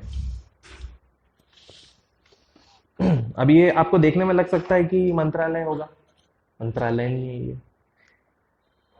कितने, कितनी समितियां होती हैं मंत्रिमंडल की, 8, 8 में से कौन सी वाली होगी ये, बात हो रही है एग्रीकल्चर मार्केट इंफ्रास्ट्रक्चर फंड की। अधोसंरचना बनानी है, अधोसंरचना के लिए फंड बनाना पड़ेगा, यानी पैसे लगेंगे। आर्थिक मामला, बिल्कुल क्लियर, ठीक है, तो लिख लीजिए, आर्थिक मामलों की समिति ने, आर्थिक मामलों की समिति ने, cabinet committee of economic affairs ने, अध्यक्ष कौन होता है इसका, तो वित्त मंत्री किसका अध्यक्ष होता है, या गृह मंत्री, संसदीय मामले और आवासीय मामले, ठीक है, वो ध्यान रखना। आप यहाँ पे वित्त जैसा कुछ दिख रहा है ना तो वित्त मंत्री मत कर देना, प्रधानमंत्री ही रहेगा। तो क्या किया इन्होंने, ये निधि बनाई है, फंड बनेगा, कितने करोड़ का बनेगा लिख लो, 2000 करोड़ 2000 करोड़ का फंड बनेगा। 2000 करोड़ का फंड बनेगा तो कौन से बैंक के साथ मिलके बनना चाहिए, नाबार्ड, नाबार्ड के साथ मिलकर। क्या फायदा होगा लिख लो, इस कोष से भारत सरकार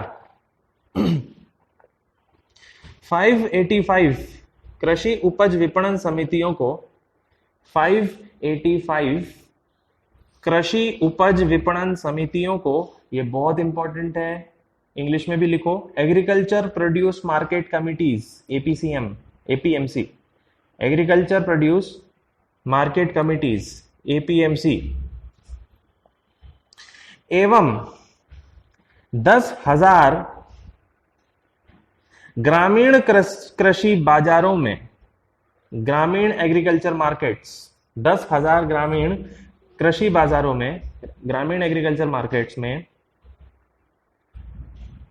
व्यवस्था विकसित करेगी, व्यवस्था विकसित करेगी,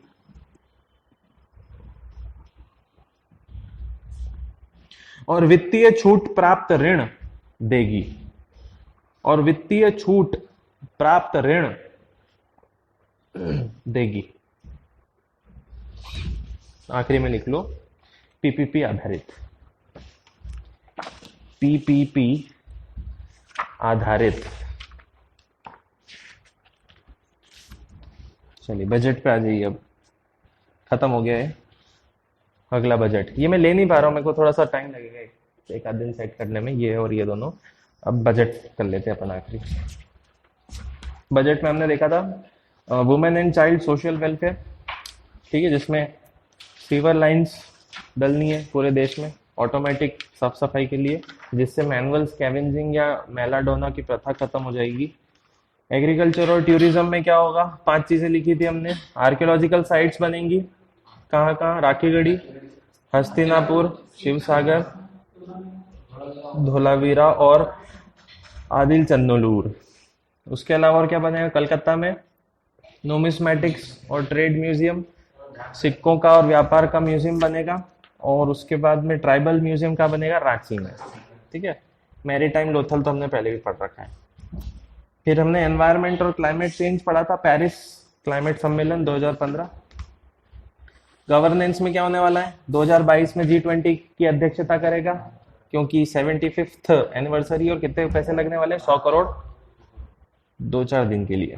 फाइनेंशियल सेक्टर पढ़ लिया था।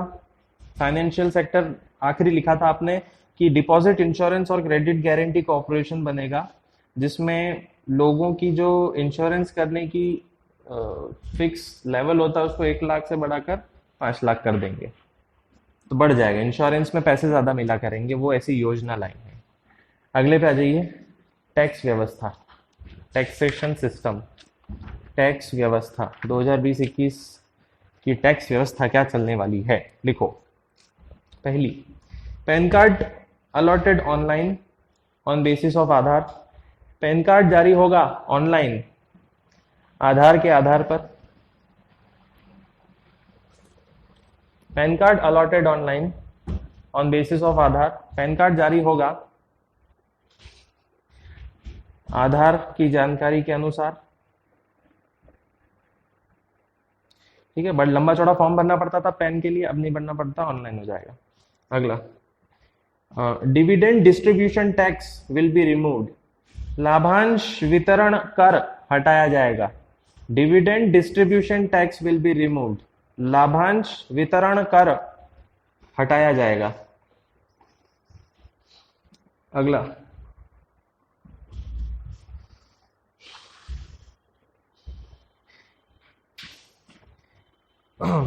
Corporate tax 15% will be implemented. 15% वाणिज्य कर देना होगा। Corporate tax of 15% will be implemented, 15% वाणिज्य कर देना होगा to all the domestic companies, सभी घरेलू कंपनियों को। To all the domestic companies, सभी घरेलू कंपनियों को, हु जनरेट्स इलेक्ट्रिसिटी, जो बिजली बनाती हैं, हु जनरेट्स इलेक्ट्रिसिटी, जो बिजली विद्युत निर्माण करती हैं। तो विद्युत निर्माण कंपनियों को टैक्स कितना देना है, 15। अगला, 100% टैक्स एग्जेम्पशन, 100% टैक्स से छूट।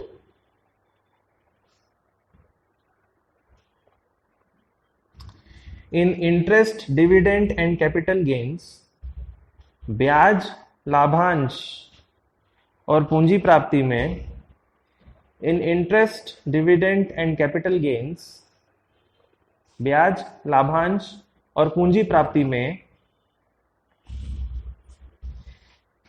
If the investment is made in infrastructure, यदि निवेश अधोसंरचना में किया गया हो। If the investment is in infrastructure, यदि निवेश अधोसंरचना में किया गया हो, और या notified sectors by sovereign wealth fund, विशेष क्षेत्र, नोटिफाइड सेक्टर्स, विशेष क्षेत्र by the sovereign wealth fund, sovereign wealth fund के ऑफ फॉरेन गवर्नमेंट्स, विदेशी सरकारों के लिए। ऑफ फॉरेन गवर्नमेंट्स, विदेशी सरकारों की। मतलब दो जगह अगर निवेश करोगे तो 100% टैक्स एग्जेम्पशन मिलेगा आपको, 100% टैक्स से छूट मिल जाएगी। एक कहाँ मिल सकती है, अधोसंरचना में निवेश किया तो अधोसंरचना में निवेश करने से सड़क बनी। आपने निवेश किया पर्सनली कि मैं बॉन्ड खरीद लेता हूँ उस कंपनी का, तो उस बॉन्ड के पैसे से कंपनी के पास बहुत सारे पैसे इकट्ठे होंगे ऐसे ही बॉन्ड बेच बेच कर, तो कंपनी के पास पैसे आएगा, वो रोड बनाएगी, टोल टैक्स आएगा, तो आपको उस बॉन्ड पे ब्याज भी तो मिलेगा, तो उस ब्याज के पैसे पर क्या नहीं लगेगा, टैक्स नहीं लगेगा। ये हो गया। दूसरा, अगर आपने विदेशी सरकार जो है उसके सोवरेन पर, यानी उसकी ट्रेजरी पर, जैसे हमारी सीएफआई होती है, उनकी भी होती होगी सीएफआई, उस पर अगर किसी ने बॉन्ड परचेसिंग वगैरह की है, उस पर फायदा कमाया, तो उस पर भी टैक्स नहीं लगेगा, ये बोला है। अगला, विवाद से विश्वास स्कीम, विवाद से विश्वास योजना, बहुत इंपॉर्टेंट है, स्टार बना लीजिएगा। विवाद से विश्वास स्कीम, विवाद से विश्वास योजना to cover disputes related to direct tax, प्रत्यक्ष कर मामलों के निपटान के लिए। To cover disputes related to direct tax, प्रत्यक्ष करों से जुड़े मामलों के निपटान के लिए। आपके क्वेश्चन में अप्रत्यक्ष कर आएगा, प्लीज उसको ध्यान रखना। ये प्रत्यक्ष अप्रत्यक्ष में भी छोटी छोटी चीजों में भी समझ लेते हैं अपन। क्या देख लेते हैं, विवाद से निपटान, तो तुमको लगता पढ़ा है अपन ने, तो ये लाइन सही ही होगी, ऐसा नहीं है। आप डायरेक्ट टैक्स के लिए, वो प्रत्यक्ष कर के लिए। अगला, cooperative societies to be taxed, सहकारी समितियां पर कर लगेगा। Cooperative societies to be tax, सहकारी समितियों पर कर लगेगा at 22%, 22%। Surcharge 10%, surcharge 10%, and 4% cess, और 4% सेस। सेस पता है ना, विशेष कर होता है सेस। अगले पे आ जाइए, मतलब अगली लाइन में लिखो, modification done in GST, GST में थोड़े बदलाव लाए इन टर्म्स ऑफ पेमेंट, भुगतान के मामलों में। इन टर्म्स ऑफ पेमेंट, भुगतान के मामलों में।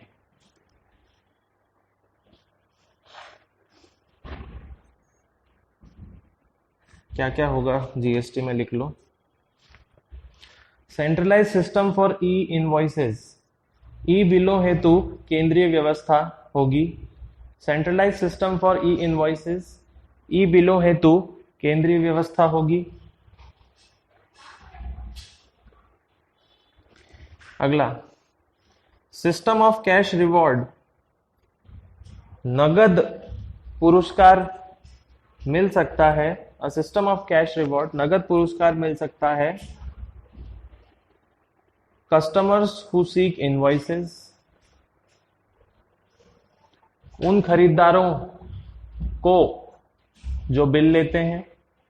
कस्टमर्स टू सीक इनवॉइसेस, उन खरीदारों को जो बिल लेते हैं।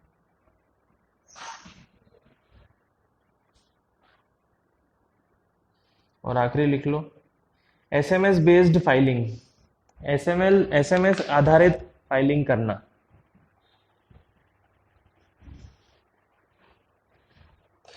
ये सब चीजें एसएमएस से पता लग जाएगा कितना टैक्स बना है, कितना भरना है, क्योंकि बिल तो सारे सरकार के पास जाएंगे, सेंट्रलाइज सिस्टम होने की वजह से गवर्नमेंट को पता रहेगा कि आपका लगभग लगभग इतना बनता है। ठीक है, अगला लिखिए, न्यू इनकम टैक्स रेट, नव आयकर दर। न्यू इनकम टैक्स रेट, नव आयकर दर। एक दो कॉलम बना लो, पहले में लिखो इनकम रेंज, आय, सामने लिखो टैक्स रेट, कर का दर। इनकम रेंज में सबसे पहला लिखो बिलो 5 लाख, 5 लाख से कम, प्रतिशत लिखिए 0, 0। टैक्स स्लैब लिख रहे हैं अपन। अगला लिखिए 5 से 7.5 लाख, 10%। अगला 7.5 से 10 लाख, 15%। 10 से 12.5 लाख, 20%। 12.5 से 15 लाख, 25%। 15 लाख से ज्यादा, 30%। 15 लाख से 1 रुपया भी ज्यादा हुआ है, 30% खा जाएगी सरकार सारे। सालाना इनकम सालाना इनकम अगले साल बदल देंगे, कुछ नया कर देंगे, ऐसे ही रखे रहेंगे। आखिरी लाइन लिख लो। India tax base is narrow. भारत का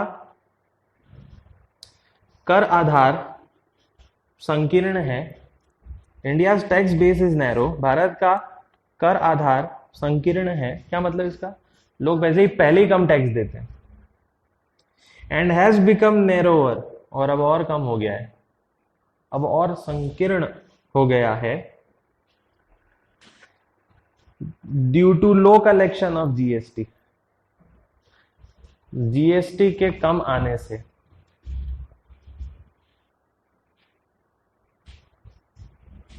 अब इंपॉर्टेंट लाइन आ रही है। Tax to GDP ratio fell, कर जीडीपी का अनुपात गिर गया है। Tax to GDP ratio fell, कर जीडीपी का अनुपात गिर गया है टू 10.9%। अंडरलाइन कर लेना, 10.9% तक। टैक्स टू जीडीपी रेशियो मालूम है ना, जितना जीडीपी है उतना टैक्स होना चाहिए। जीडीपी बढ़ा तो उसके हिसाब से टैक्स बढ़ जाना चाहिए। लेकिन क्या हुआ है, जीडीपी बढ़ा है और टैक्स क्या हुआ है, कम हुआ है।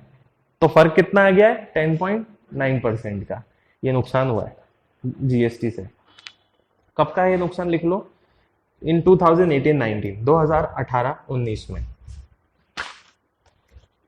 ऑब्वियस है ना, कितना सिंपल है। क्यों कम हुआ होगा पूछ लें आपसे तो बोल देना कि जीएसटी का कलेक्शन कम था सर करके। ठीक है, ज्यादा साइंटिफिक नहीं बनना, नहीं खा जाएंगे वो लोग इंटरव्यू में। सिंपल रखो हर चीज को, ओके। और सिंपल सोचो हर चीज में कि इसको आसान कैसे बनाया जा सकता है। चलिए, हो गया काम अपना।